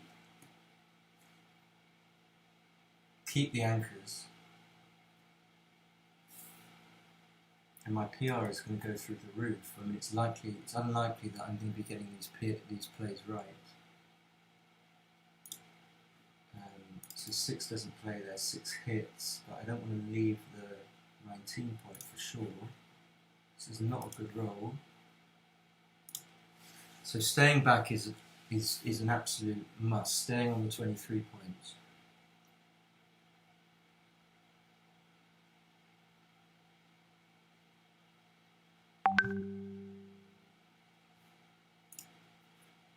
Okay, and what's this? So 5-2, 5, maybe 2 coming up, allowing me to escape, not making the 2 point.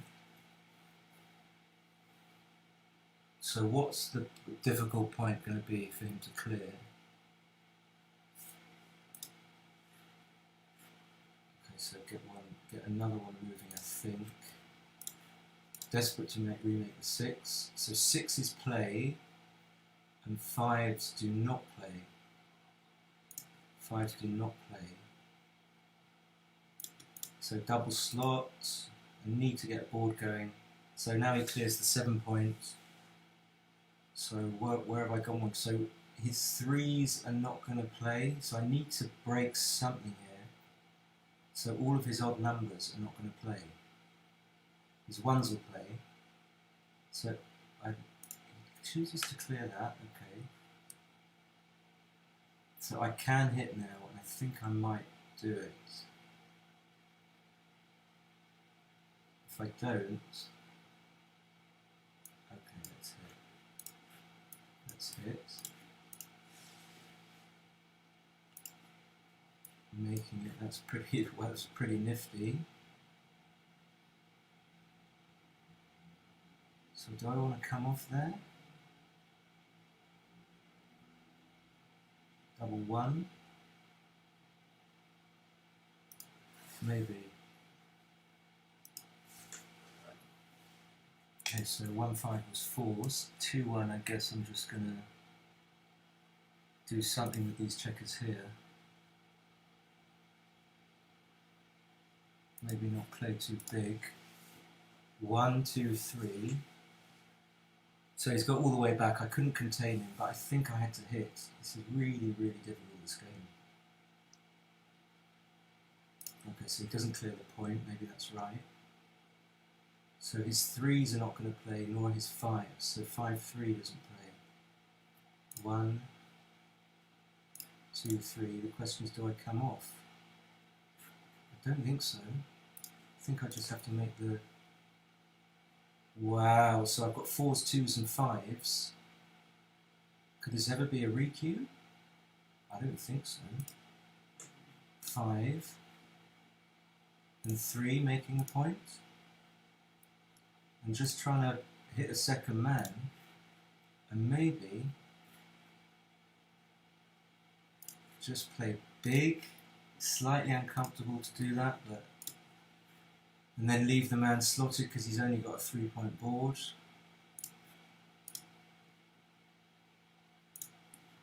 Ah, I really wanted to cover.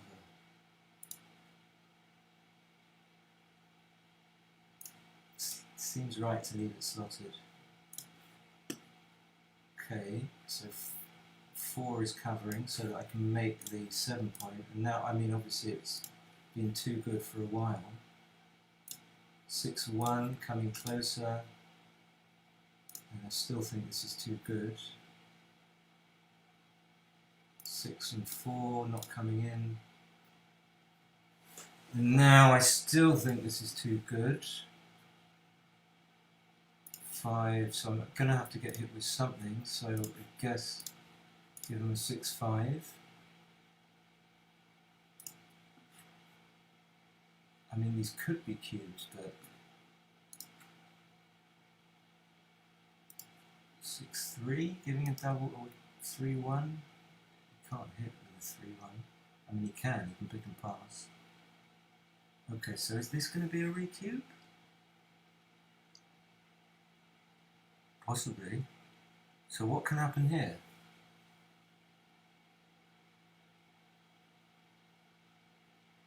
Maybe not. Okay, let's just hold.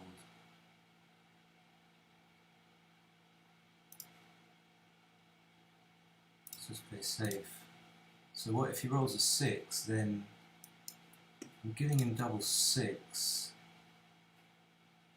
Maybe I give him the 6-4, 6-5. Maybe not.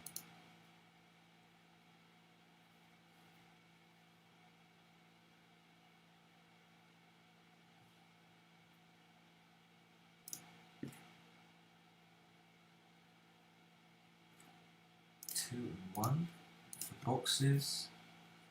I mean, maybe I should be recubing this, I'm not sure, but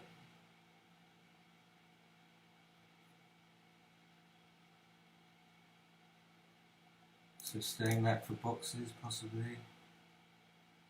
This is probably not right.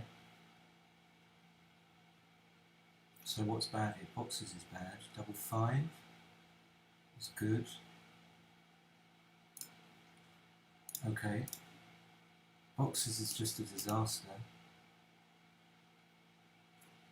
Do I give him a 6-5?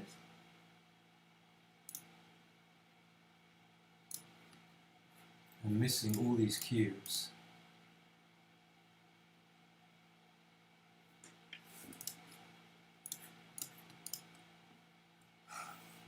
I think this is probably not a cube, and I'm gonna hit.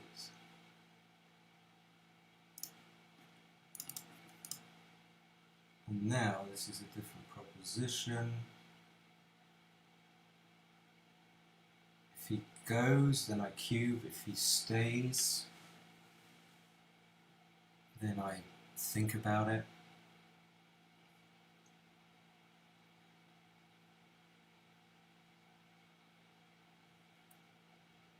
just to be safe. This is probably a bit still too good. Okay. So really difficult, really tricky. 8-1, he wants a gammonish position.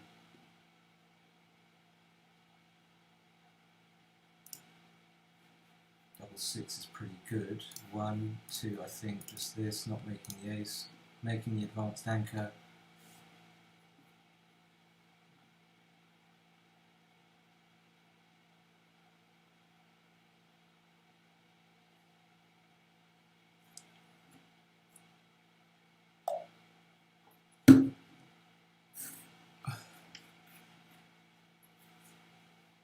What should he do here?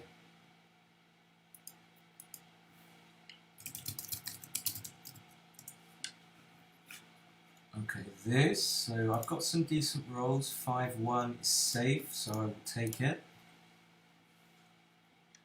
3-1, he should probably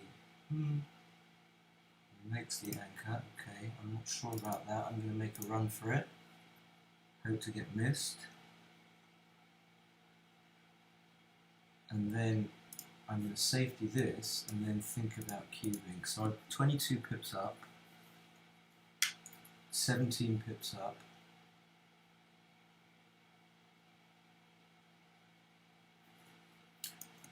Okay, I'm going to double. He's going to take, of course, but you see, even if he recubes, which he's unlikely to be able to do from this position, it's too static.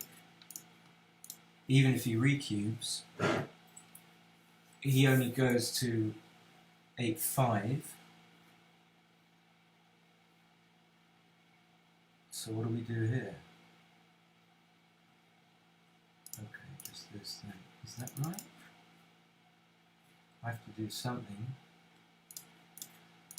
Something's got to give.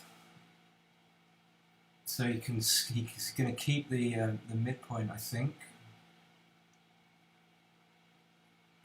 Double 5. Wow. Okay.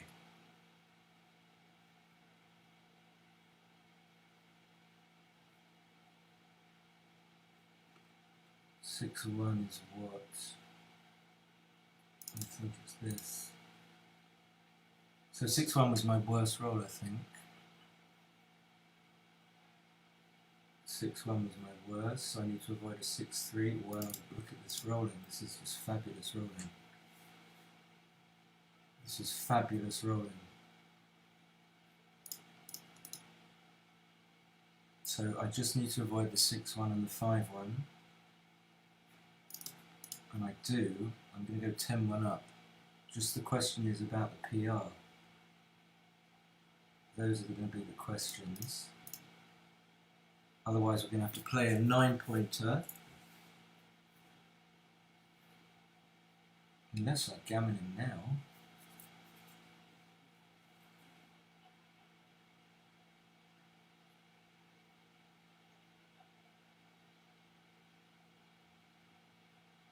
Okay, so 10-1 Crawford.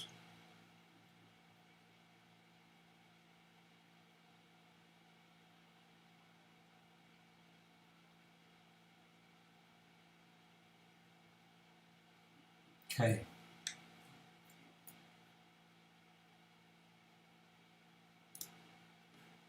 Two, 1. I think I'm going to split because I want to obtain an advanced anchor.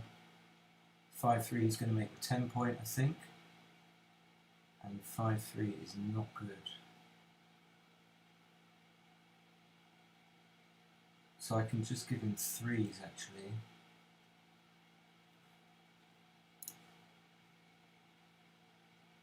Okay, I'm going to hit. 1 minute 8 should be enough.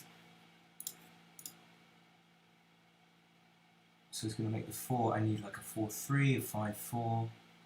6-5 will do nicely, thank you. So looking like I'm not going to get gammoned. I don't really want to get gammoned here.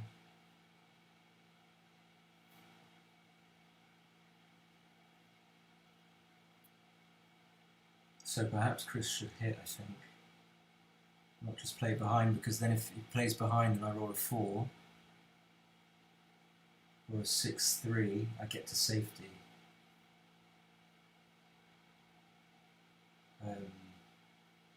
So he's taking his time. Yeah, I would hit, and I think play 10 to 4. Oh, he does that.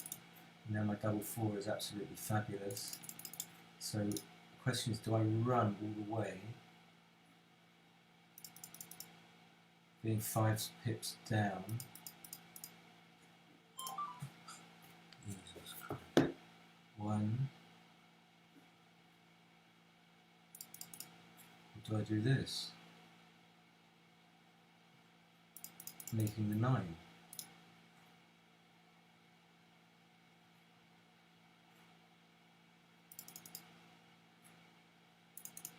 I'm not sure.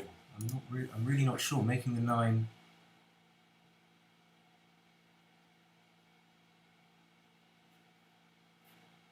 So Rob, I'm not sure whether anyone can hear me, but I'm commentating on my match.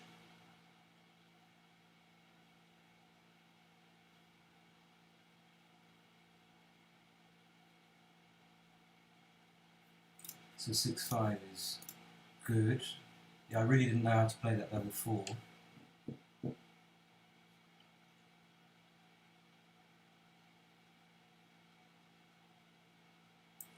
Three, 1 I can hit.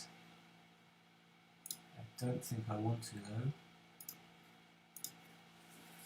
I don't think I want to. Maybe I'll put the headphones back on. 6-2, so something's going to have to give. Oh, cool, okay. Something's going to have to give. So Chris plays big.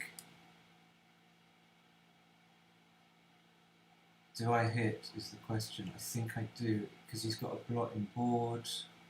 I don't want to let him escape. This seems natural. Ay.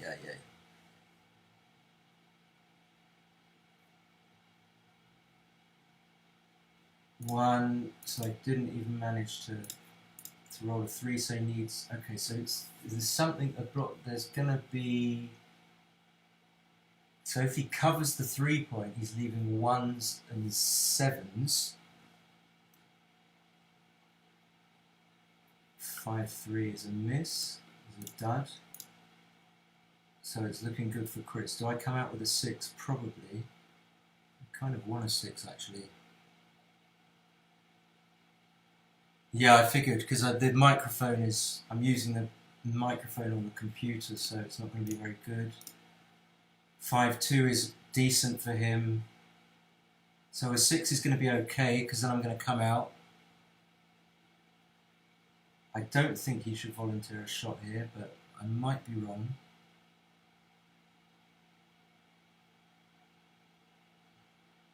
I might be wrong. Some of my numbers are going to break my board. Okay, so 6-1 I will come out and not volunteer and not get pointed on. 3-1 is okay. So I've got a 6 and I don't manage it. 1, 2, 3, 4, obviously staying there. Gonna have a 3, maybe for game. 3. Give me a 3. Give me a 3. Ah, come on. Come on. Okay, so it's going to be 10-2.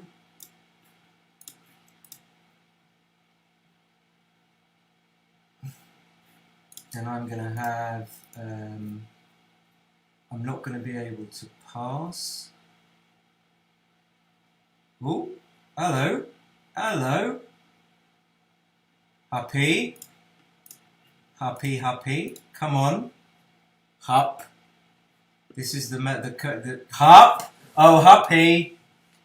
Happy has been called. Another Happy. Happy. Hup usually works. Okay. I'm going to reserve the Hup for the next game. 6-4. So I'm going to have to work out whether this is a take or a pass. I guess. Oh no, I have to take, of course.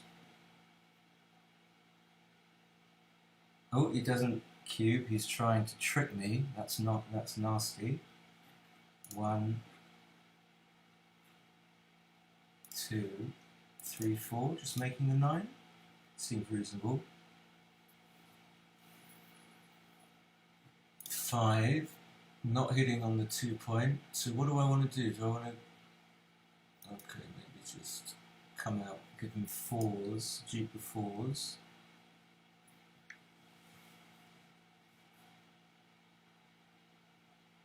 What does he do? Spread him?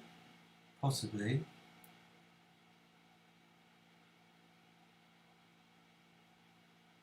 So that's going to make the 3 point, I think. I don't see anything better.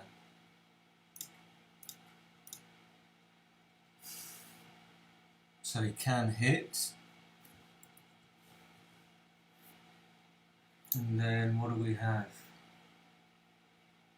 What do we want a safety? Where's the 4? 3, 4? Okay, I didn't see it. 32 seconds. That should be enough. So maybe you should make the 23, I'm not sure. So 6-1, 6-4.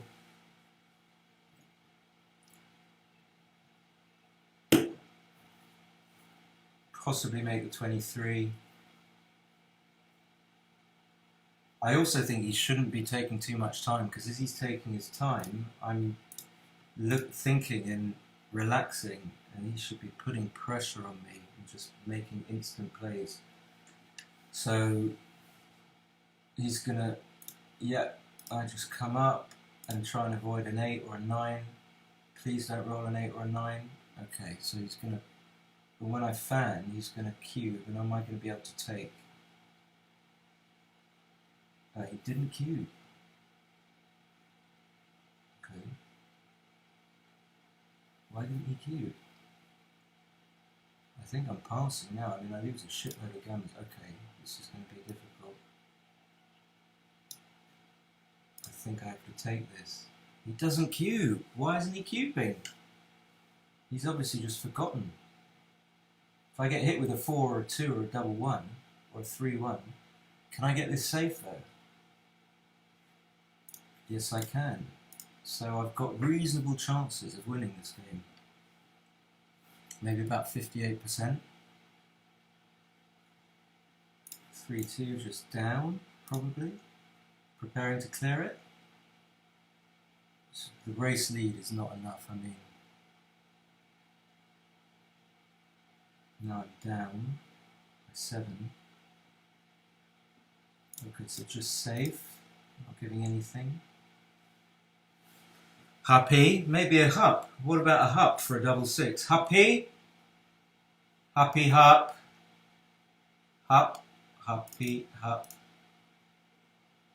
So I don't think I can leave shots, and yeah, I think he's going to just come off the anchor. So I need a 4-1, 3-1. No, maybe he should probably stay actually. 4-1, look at this, so 5-4 for... He should probably get a cube for the 5-4. Okay, 4-1. 5-1 will do. 6-1 will do. Okay. So what do I want? Prime? Or just clearing? I will happily clear.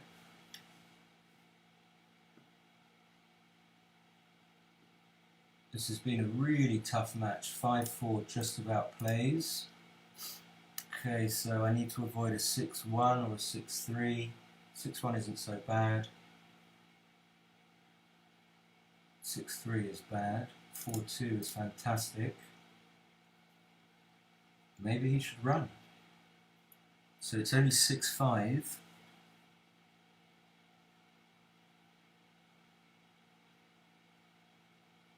I'm definitely going to have to take a break after this.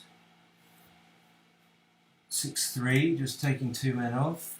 Okay, so now his board's gone. It's only 6-1, 5-1. And of course, he misses. Okay, that's going to go on his head, I think. Is there anything better? No. It should be it. Should be it.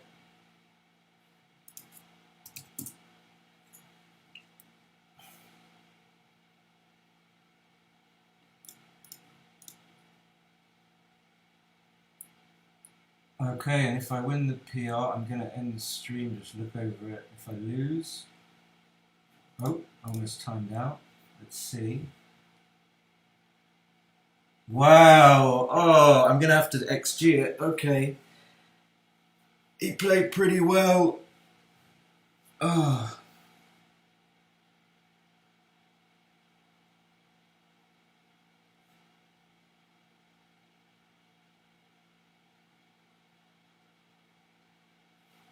So I'm going to have to...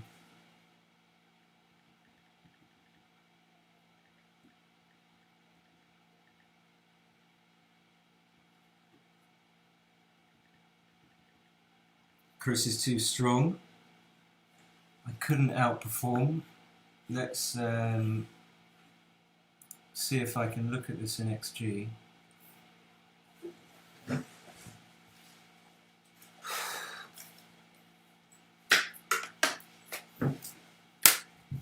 That was a tough game for me.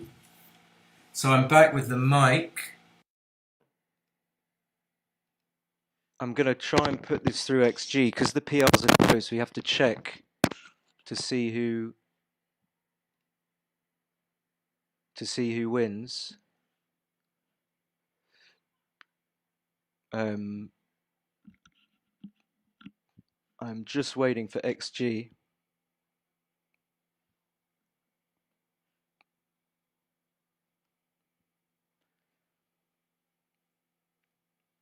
And it's really taking its time.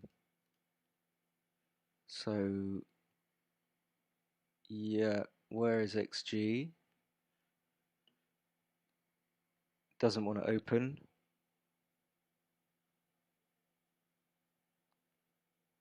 A fabulous performance by Chris. XG is not opening for some reason.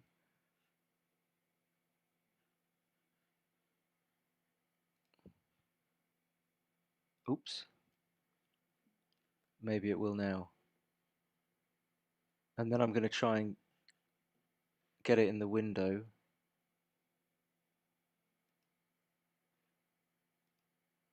There we go. Okay, so let's see if I can get this on screen for you.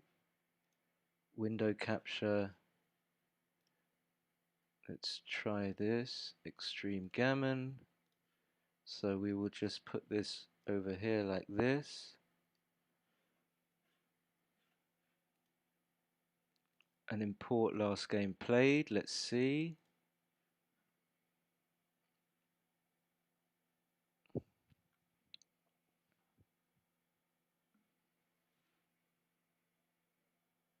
This might just be a little bit slow, but you know.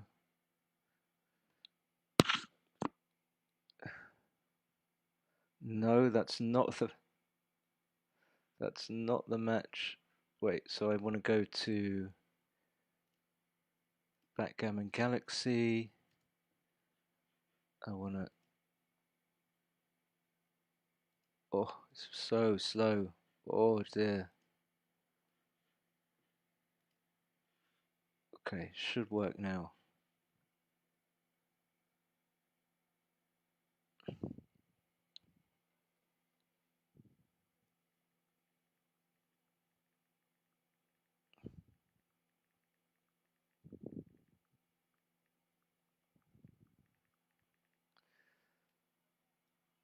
Okay, just waiting for it to open.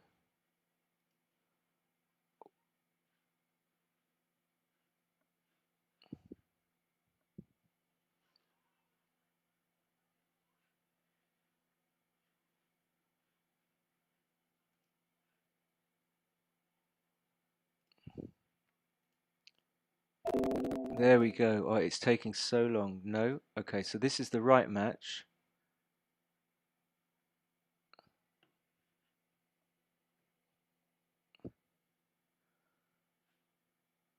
It's gonna take some time. Really struggling. Okay, there we go. So we need to check. What I'm doing is I'm checking that the Galaxy PR was correct because it was close enough.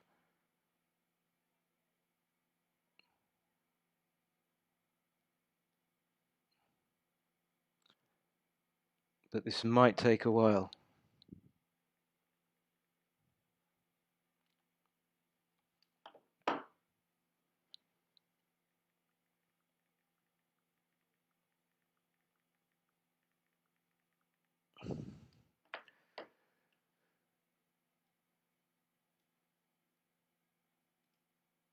Ah, yeah, okay, so my 6-1 was wrong, but the take was, I think, oh, it was close. Okay, fine. So good take. And I hope Chris is going to be patient. Chris played like a demon, it looks like.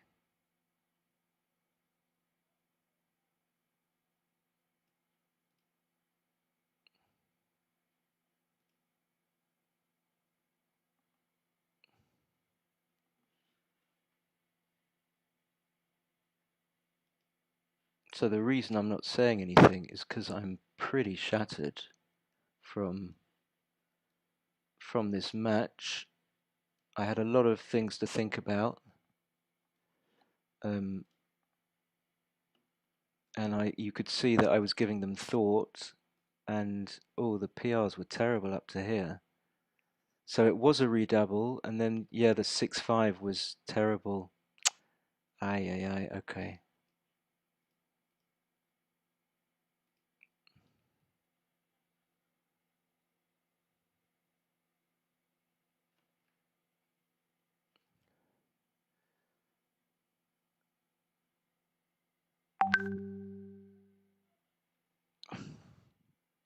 Okay, so Chris has won the PR, so we're going to play a 9-pointer.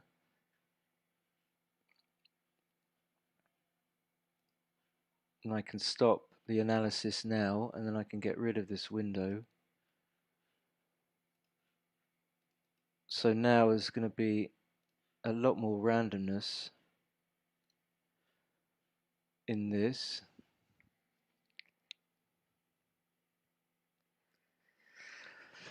So the PRs on XG was Chris played 2.85, I played 3.63. So really good performance by Chris.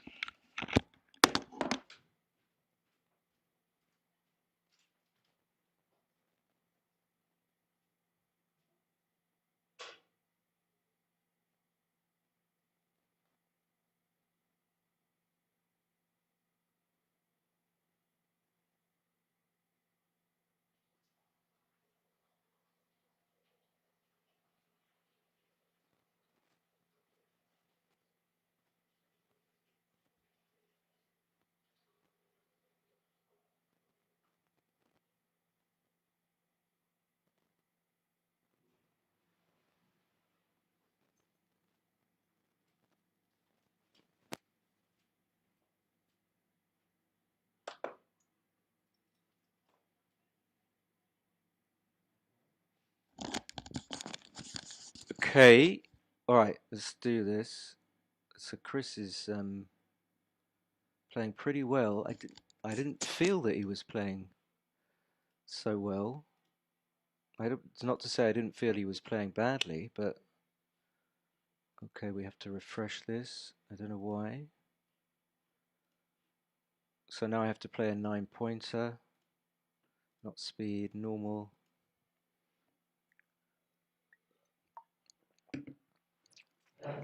So let's see.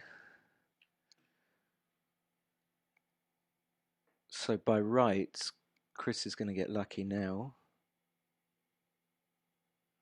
But there are going to be three subs. So the fact that I played 3.63 is going to stand in my favor as far as qualifying as a substitute is concerned. So 5-3.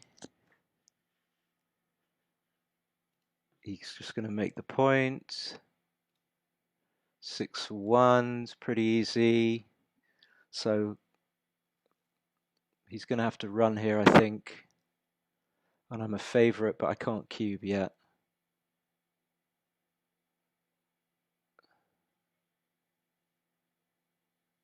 So he's going to run.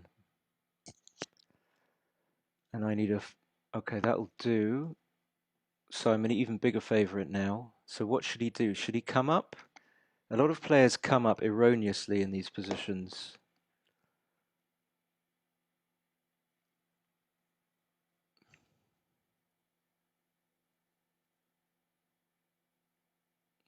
I think he should just swing it round the corner, actually. I'm not a big fan of this. So the race is even. I've got an advantage, but I don't think enough of an advantage for a cube. And now I can just play around to the 10 and be 16 points up, 16 pips up. Or just this, possibly. This is probably better. And then just cubing.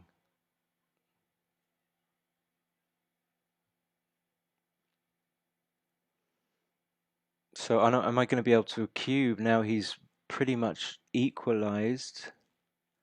So he should make the 5 point. I don't know what he's thinking about. Okay, fine. I don't think this is going to be a cube yet.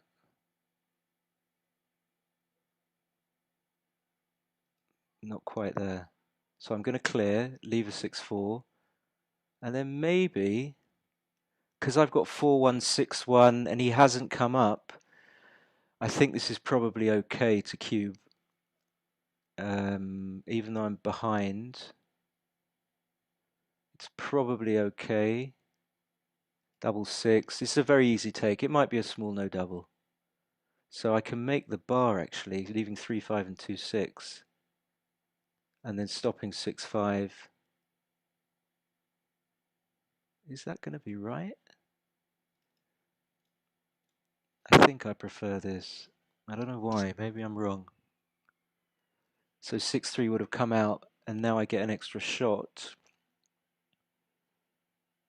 Okay, so 1, 2, trying to maximize my chances of making the bar. So I'm struggling. So it was a very early cube. I need a 4-3 or a 6-3. So maybe I just make the 10 point. Okay, yeah. Obviously I'm not going to hit. Is he going to get lucky with the 4-5? I mean, I got so lucky in the last game. So now I need 5-4 is reasonable. I don't think I want to come down and leave a 4-6. I want to try and point. So if he rolls a 4-6 now, he doesn't escape. Whereas if had I cleared the bar, he would have escaped. So I've got some numbers that are going to point on him. That's not one of them. So I don't want to leave shots, I don't think. The race is too close. I think this is okay. I mean, maybe it's okay to come down, leave the 5-4. 6-2 is a fabulous roll, pointing on him, hoping that he doesn't come in. This gives me some breathing space. I think I have to leave the 1-6. I've got some returns, so I'm not leaving it now. 1, 2, 3, and then if he doesn't come in, I've got reasonable chances to gammon him. 1. I think just switching is probably best. I'm just going to do it. I know it gives up some gammons, but it's safe. Okay.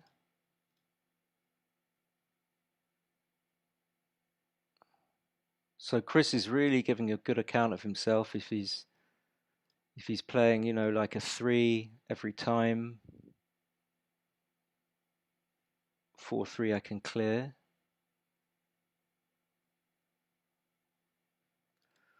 I think I will give up on the gammon. Okay.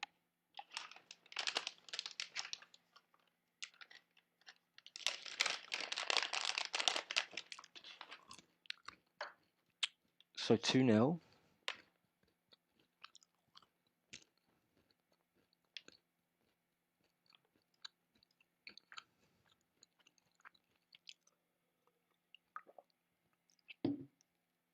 Double one. So yeah, 2-0.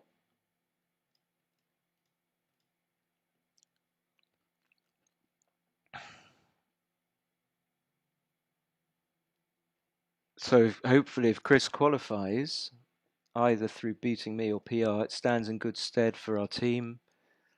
If we're playing 3, then we've got a good chance. So he's going to make both points here, not come up to the 22 and not hit. No, I don't think you do this when you're down. So now he can hit, and I think he should, to stop me making the 18.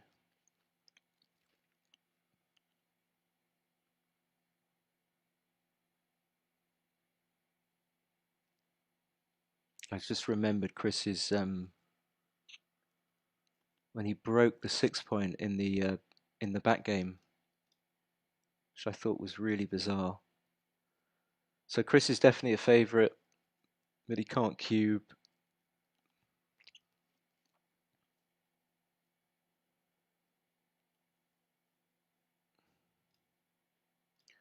Three, 6. I don't really want to come down. I don't really want to come out either. But I guess I'm going to have to give a triple shot, unless I just play 8-2. Okay. So I can still take. This is why I'm happy to do this.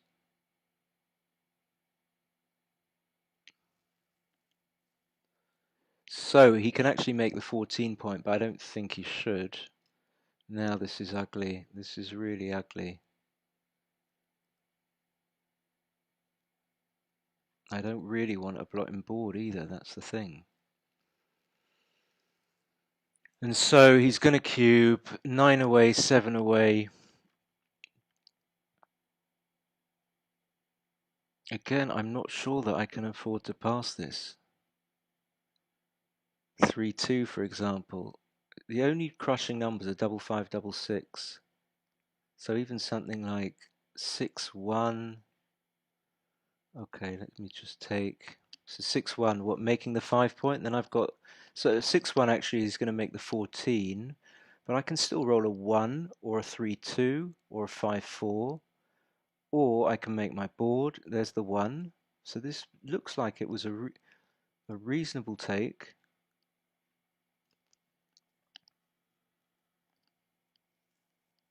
Don't want to give him a 3 point to put him 8 away.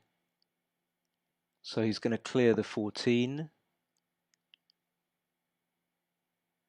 I don't think he should make the 5 point. Oh, he can make the 10 actually.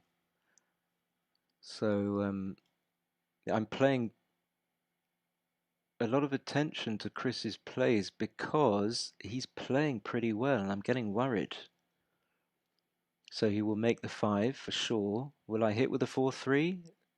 Kind of thankfully I didn't roll it, so I didn't have the decision.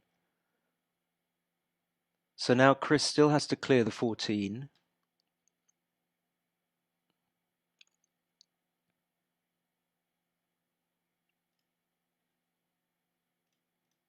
Okay, I'm preparing to make the 3 point. Chris still can't clear the 14 point. So he should play, I think, 9-6, 4-2.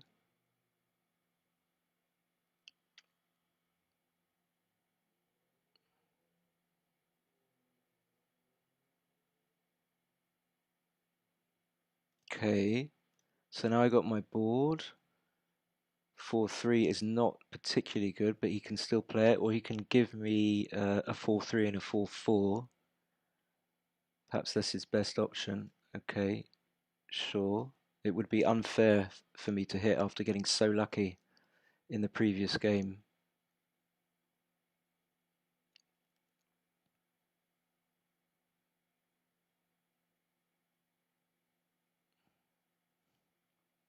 So 4-4 and 6-2. Was there any other option for him? Wow, well, this is ridiculous. Is it too good? Could this ever be a double pass? So ones. What about 5-2? Maybe this is a pass. How many gammons am I going to win?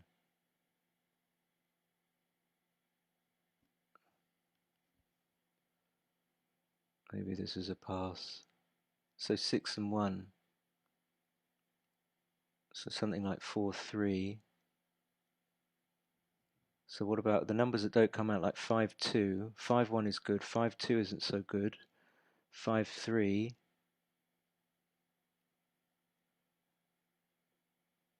Okay, I'm going to play on. I always make mistakes with playing on. So I get another shot.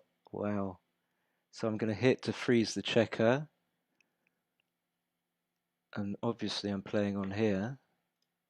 So he just needs to come in and safety the checker, which he does.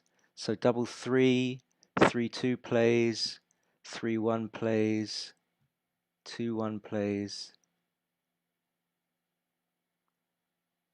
So I suppose I can cube after a 3-2. And he can't take, I don't think. Let's see what happens. Okay, so I roll a double 5, 2, 3, 4. And then if I get hit, maybe I'm going to cube. 1. Okay, maybe I just make the board.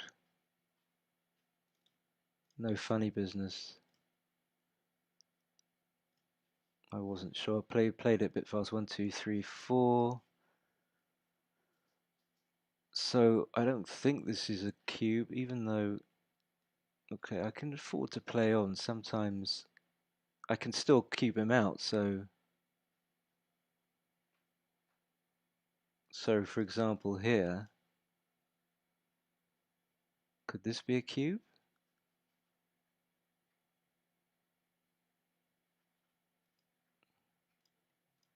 Okay, probably not now with 2 checkers off. Okay, so definitely too good. Okay, so that's it. So I'm not sure about my cube action there.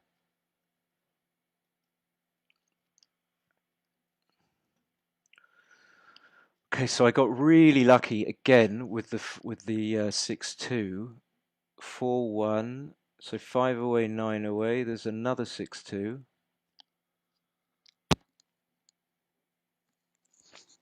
So maybe just make the 23 and play 13-8.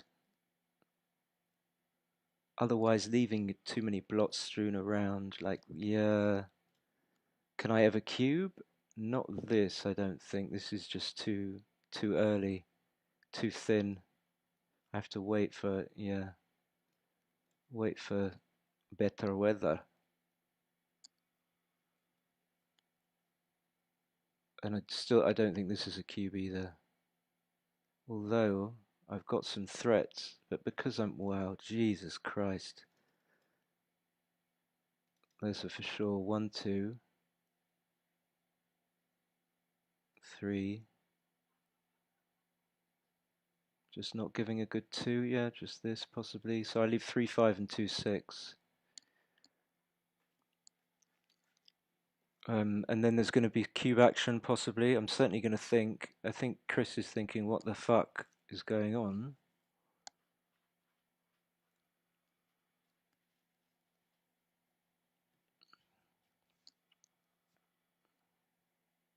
Okay. So I'm probably going to cube this. He can do what he likes, but there's just so much action here. And I think he could probably get away with taking. So 6-3, 6-2 hit. Let me just swing it. It might be a little bit early. I think he's going to take. He's got this. He's got the 24 point and the 23 point. But I've got some things like 3-1 to make the bar. 6-4 points.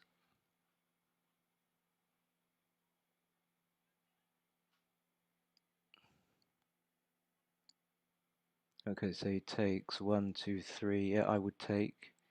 Do I want to bring my man down? I don't think so. That's the problem. See, now I can make the 4 point or the 5 point. His recue point is pretty low. That's not a good roll at all.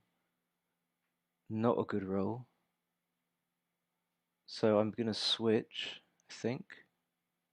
I don't want to get hit. And then come in range. So any 3-2 or something like that. Okay, so 1-4 is a come in, but it's not particularly good.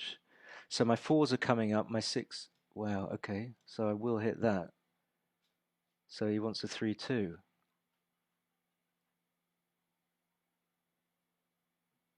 And Chris is in severe gammon danger. I don't think I would hit. Yeah. Okay, so just coming round seems right. I feel he's going to roll a double 2 or a double 6. He deserves it. I mean, he's got so unlucky. He's been so unlucky. He's going to have to come out and, probably come out all the way. Oh, maybe not. This is a really difficult play. He wants to make the 5.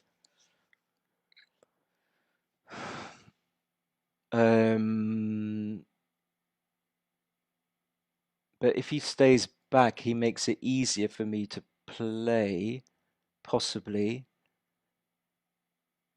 But if he comes to the 15, he gives me a good 3.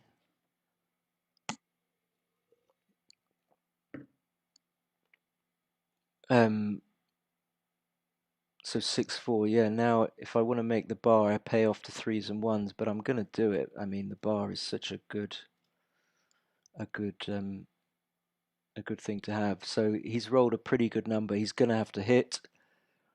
Didn't see that coming. Did not see that coming. What the fuck is that? Oh, Jesus Christ. Okay, so I can just carry on hitting, which I'm going to do. And please don't hit me back.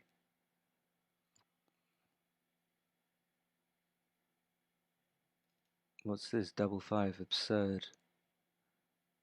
So I can hit with this man on the 22. Okay, so that's pretty lucky to come in back with the double 5, but the 3-6.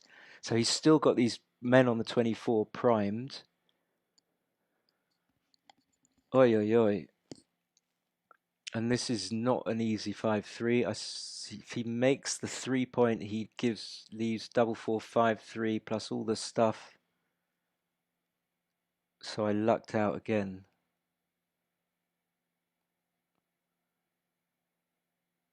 I mean, I thought he should have taken. He got so unlucky. So 2-6, I'm definitely hitting. 2-6.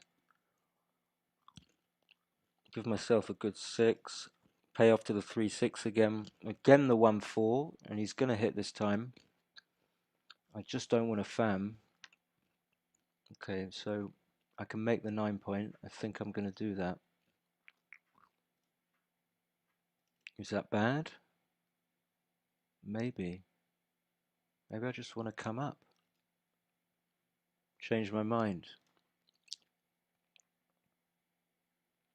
Okay, so I'm pretty happy with that result.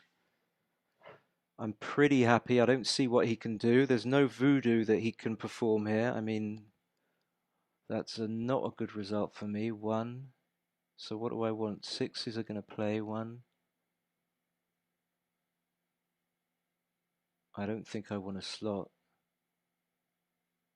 But if I have 2 houses, 2's going to play. So 2-1. Probably won't hit. 2. Maybe it's just too much to slot. 2-6, for example. I think it's right to slot, actually. Okay, let's go for it. No 2. Happy! No 2. So now a 6 is pretty decent.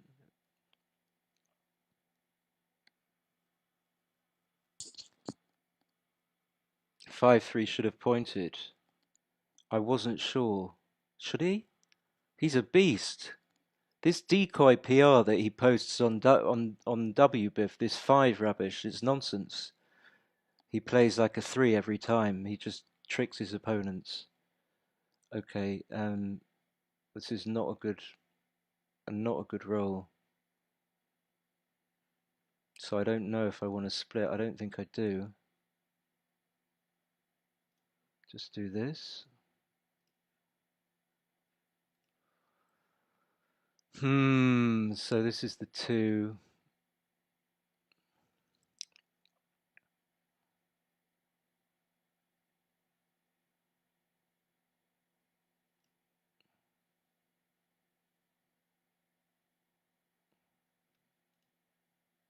The big play. Go on, you can recube. Maybe this is the biggest blunder that anyone's ever committed in their life. But I can roll a 5 or a 1. I can roll a 5 or a 1. How about making the 6 prime here? How about that? So if 3-1, something like 3-1-1-5 is the sequence. How about this?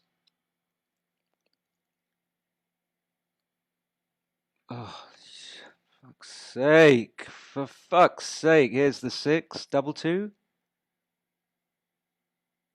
Recube. Okay, so that I do know how to play. So any 6 and he's good. And I'm better. Okay, so that doesn't play. So that's not so bad for him. Any 6 and he's good. Okay, so that's a bit of luck for me.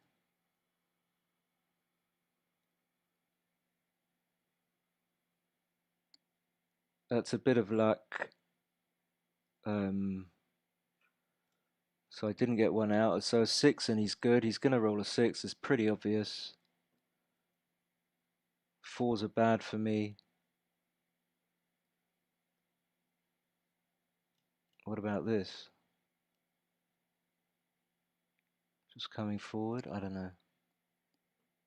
Wow, the 6-5. And now he gets a shot. I'm going to give him a 2. I didn't see this sequence coming. I did not see this sequence coming. How about 6-2 safe? Preparing to clear the 6 point. Chris is too strong for me. I never want to play him again. Okay, that's a mixed blessing. He hasn't rolled a 6. So am I going to roll it? No, not so far, but I could roll it. Okay, so now if I roll it and he's got a 4-point board, no big deal. No biggie. Obviously, this is one of those things where it's luring you into thinking that you're going to gammon the guy. But let me tell you, there are no gammons here. 5-2 safe.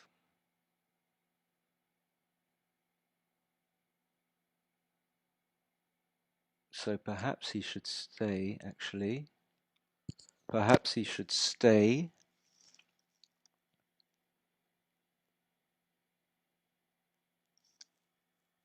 Or perhaps not.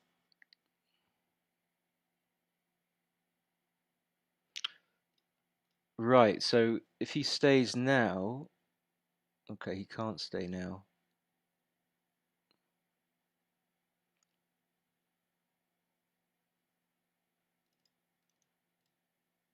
So that's it. That's 6-0. Yeah, I can beat the guy, but I can't outplay him. That's the problem. He's too good. 6-0 to 9. So he's going to slot.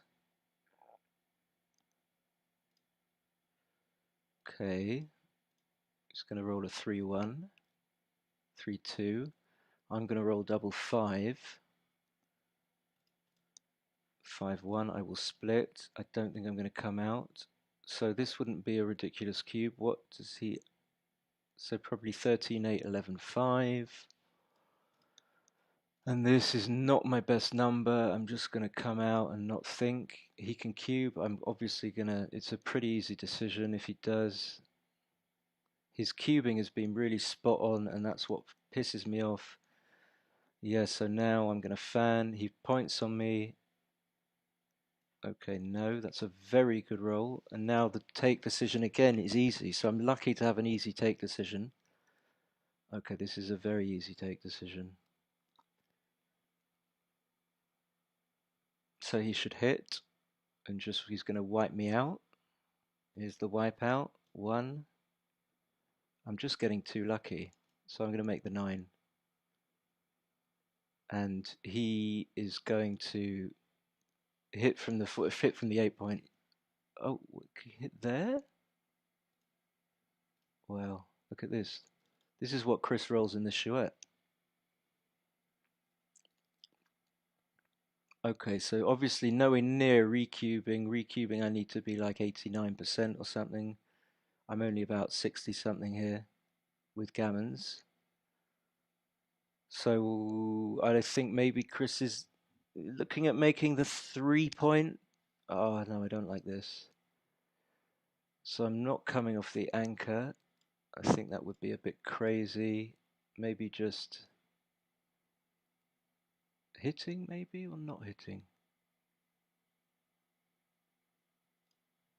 I don't know. So he would have hit anyway. So he hits and covers, maybe covers. Yeah, okay. Now I'm toast. It was looking good. So he just needs a 3-5. So I've got some one. Okay, 1, 2, 3, 4. This hits. Ridiculous. What a roll. I haven't rolled this well. I swear I haven't rolled this well ever in my life. Ever. Insane. So I don't think this is a recube. Not yet. Yeah, he can just come out. Yeah. I think I have to let him.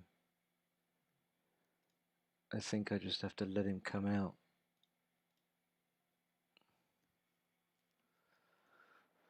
Yeah. Now what? Now what do I do?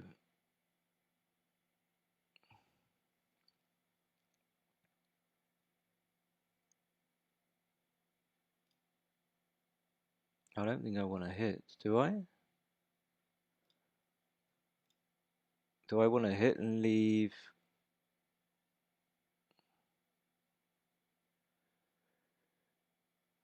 One, 3, double 2. So 14 numbers.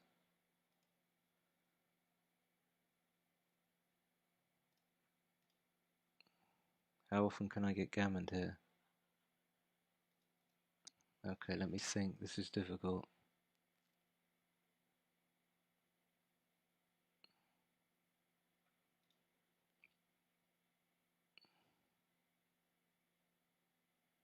Okay. Maybe that's just nonsense. So is this a recube? Probably not. Because of this. I can make the ace. Okay, 2-5-1-6 for game. Is this a recube?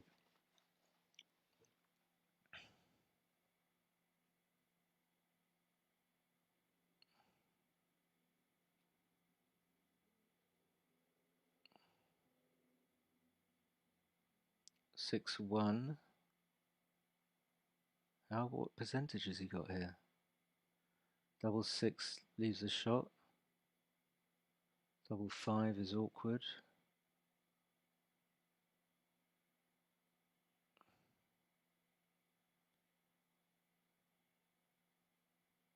Six two.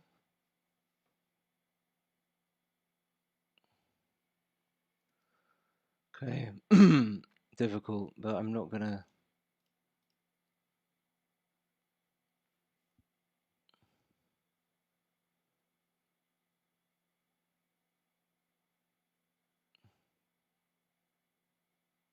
So 1 away, 9 away is like 6%.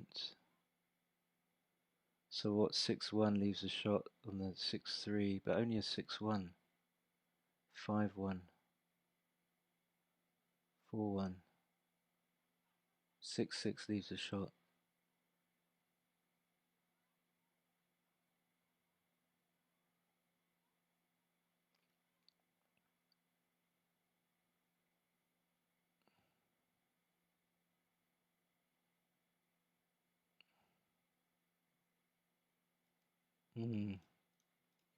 That's so difficult. 3-2.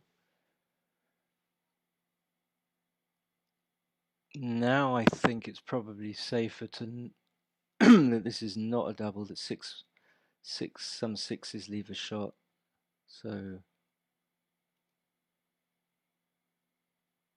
2-1.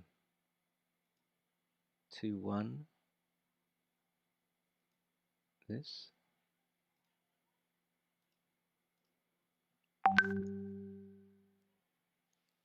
Okay, so Chris Bray is our third or fourth qualifier, which is fantastic. So I'm only eight pips up, so I'm not going to cube.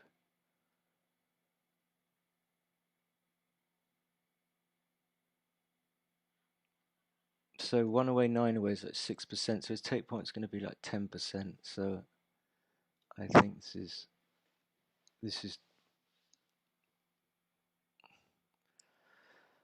And now this is an easy pass. Difficult cube handling there.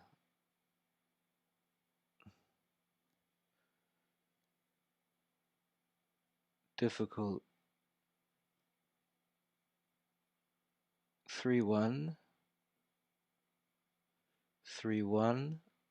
So I don't mind if I lose a gammon, so I'm going to go all out to win. I think Chris should split to the 21.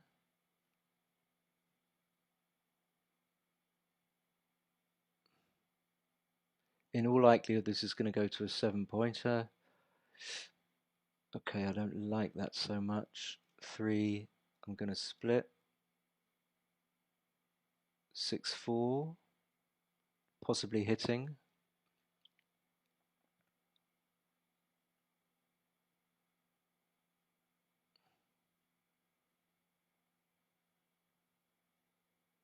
I think I would hit.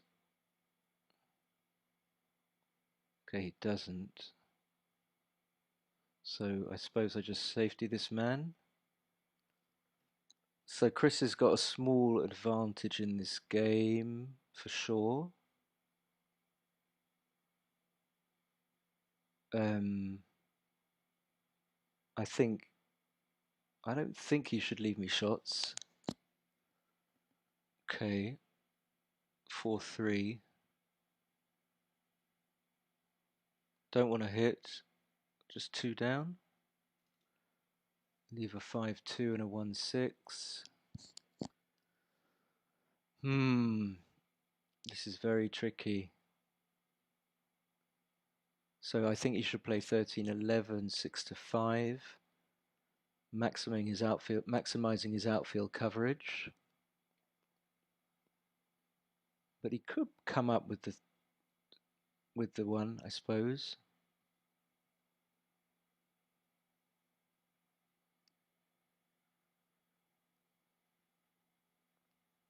$5-2 is a great roll, making the 4. 6-5 is not good. 6-5 is a horror, really. I mean, there were so many reasonable numbers. 5-1 wasn't so good, but 6-5 is the only one that leaves a direct, possibly. I think it's his worst number. Okay. So boldness pays off. He's going to make the 7. He would have liked to have made the ace, I think. Okay, so I'm going to hit probably on the 12 points. Yep. I want to leave that man there, and I want to maximize my chances of making the bar or the 9 point. So that's a good return. He's probably going to make the 9. So I need like a 6-5. I mean, if he could do, he should probably duplicate the numbers that can make the bar. So I just need to fade us. That doesn't hit. That doesn't hit. So perhaps he should come out. And then the question is, if I roll something like a 5-3, oh, that hits. Oh, from the back. Oops. Okay, so what do I do with the 6? I suppose down.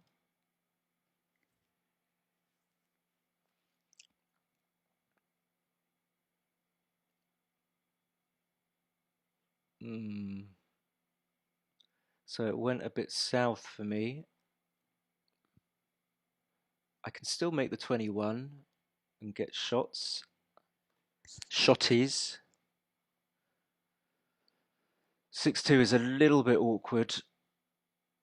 I think he should probably play 11 to 9, but I'm not sure. Yeah, I think he should play 11 to 9. So I'm going to make the 5 point. As I said, I don't mind if I get gammon. So he makes the full prime.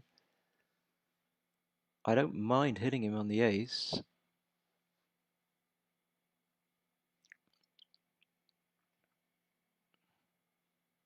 Two five, easy play.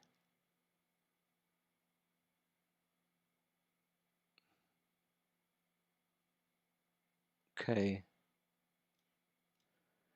And because he's got this block on the ace, okay, so he can pick up both men. I suppose he's going to do that. And just go for the closeout. Okay, he's had really shitty dice the whole time. Really shitty dice. Until now, where he's had reasonable dice. So that's a little bit awkward. There's a little bit of hope for me. Less and less now. Yeah, it's really unlikely to get anything here. 5-3. I suppose just coming out. Trying to save the... Obviously I'm going to save the BG. Trying to save the gammon. This is probably double 5, but not double 4. So I save it. Wow, okay. Okay, 5-3. Okay, so I'm favourite, obviously, because I've rolled a 5-3. I'm going to take. Try not to get gammoned. He can bring 2 down, I think. I'm not sure. Okay, that's lucky. Yeah, avoiding the hit back. That's great. That's very good news. So do I... Yeah, I suppose pick the man up. I don't want to be hit with a 2-6 or a 4-4, but I might be wrong. So now I have 6s. I have returns from the bar here. So he should hit. Yep. But now he can make the 21, which he does. But I'm doing okay. If I roll a 6, I suppose I'm going to make the advanced anchor on the 18 points. So he should just play 6-4. I don't know what that was. And now it's all about whether I can just come out, basically. And or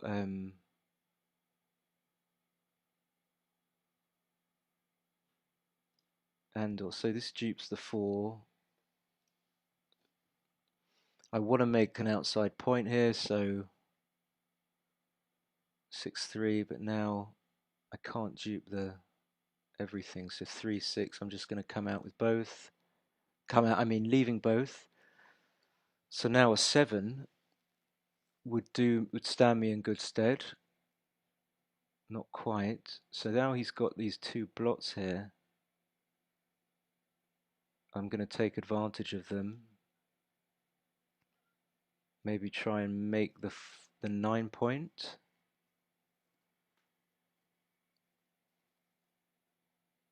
Okay, so now I don't think I can leave shots. Yeah, I really wanted to make the 9 point. Now it's going to be difficult for me to bring this home, especially as Chris is likely to make his 4 point at some point.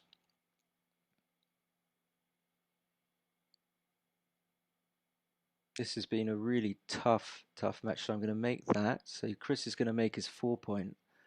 And I think I've had all my luck. I've used it all up. 6-3 is going to leave a shot.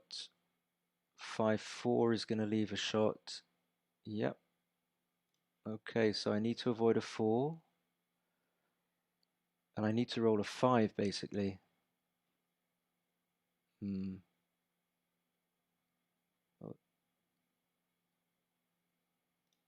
Okay. So he wants a 6-5 or a 6-2, and this could be it. This could be a gammon. Just going to make the bar. Yeah, it was difficult for me to bring that home.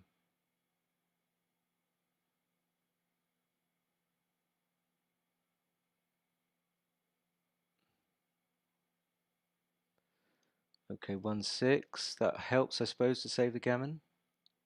And the fact that he didn't roll a 10, being able to hit me on the ace point means that I can bring some checkers home and try and avoid getting gammoned.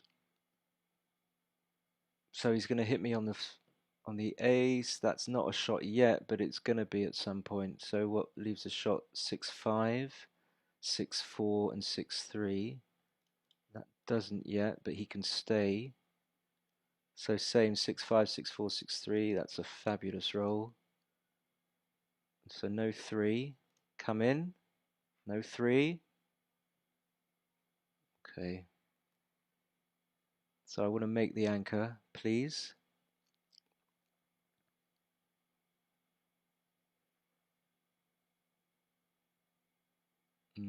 So whatever, 38%, something like that.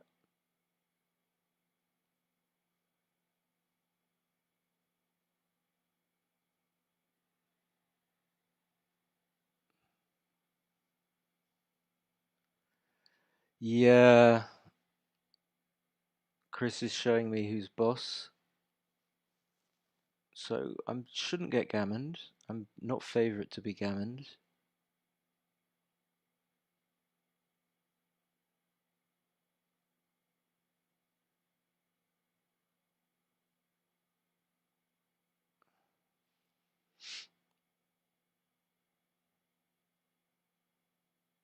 Okay, that's a good thing. Coming in is good. Not coming in is not good. Okay. This is bad. 1. This is good. 1, 2, 3, 4. Wow, I get lucky again. So 8-3.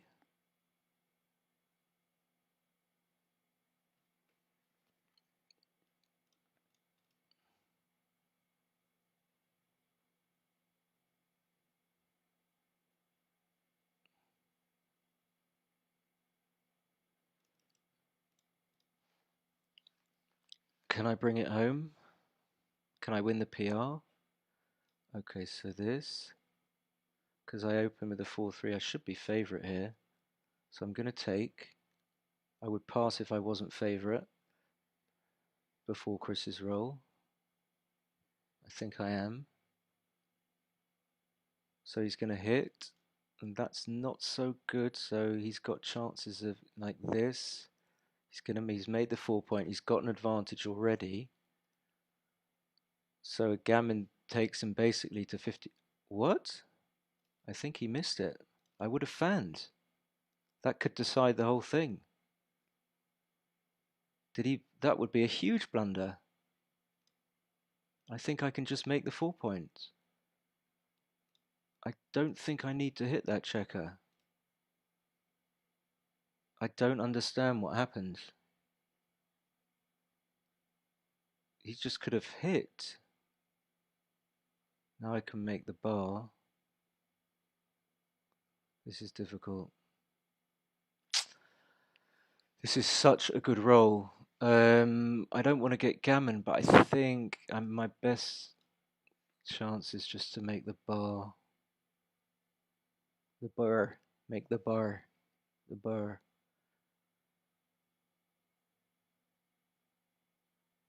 And yeah, I got lucky. He didn't roll a 1 or... Okay, so now I can just, I think, come out from the back.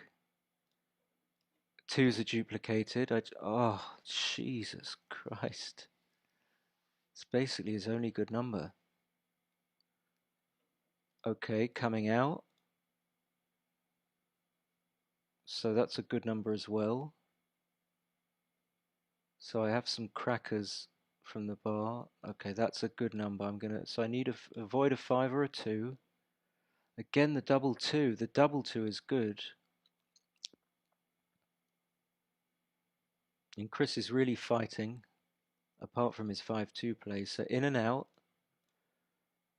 So he misses. So I must be a pretty decent sized favourite here. I just need to avoid rolling a 2-2-1, a double 2. Okay, that'll do. Not leaving 6-5. He can button up or he doesn't need to. It's up to him. But I've got really decent winning chances here, especially after this. Am I going to be able to win the PR? That's the question. Against this beast, Chris Rogers. The friendly bear, the lovable bear. 6-5 is okay, I suppose. 6-1 is a shot. Of course, there's always going to be a shot. So do I leave 6s or... I suppose I leave 4s.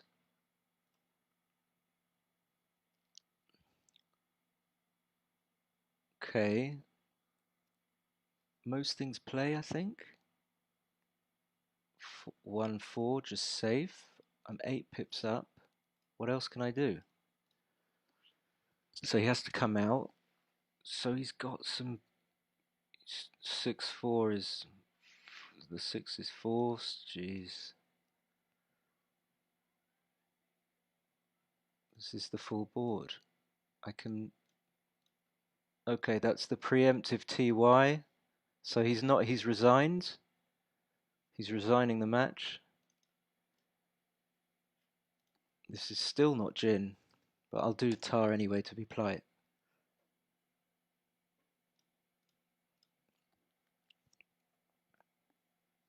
And then people say, oh, I don't think I won the PR. Oh, I won the... Sort of secretly thinking that they did. And I don't know. I mean, hopefully Chris's blunder, hopefully for me, unless I didn't see something. But I had some tricky recube decisions when I was leading anyway. Wow, look at that. He pulls out the 2.1 and Chris plays 2.88. We can check this on XG.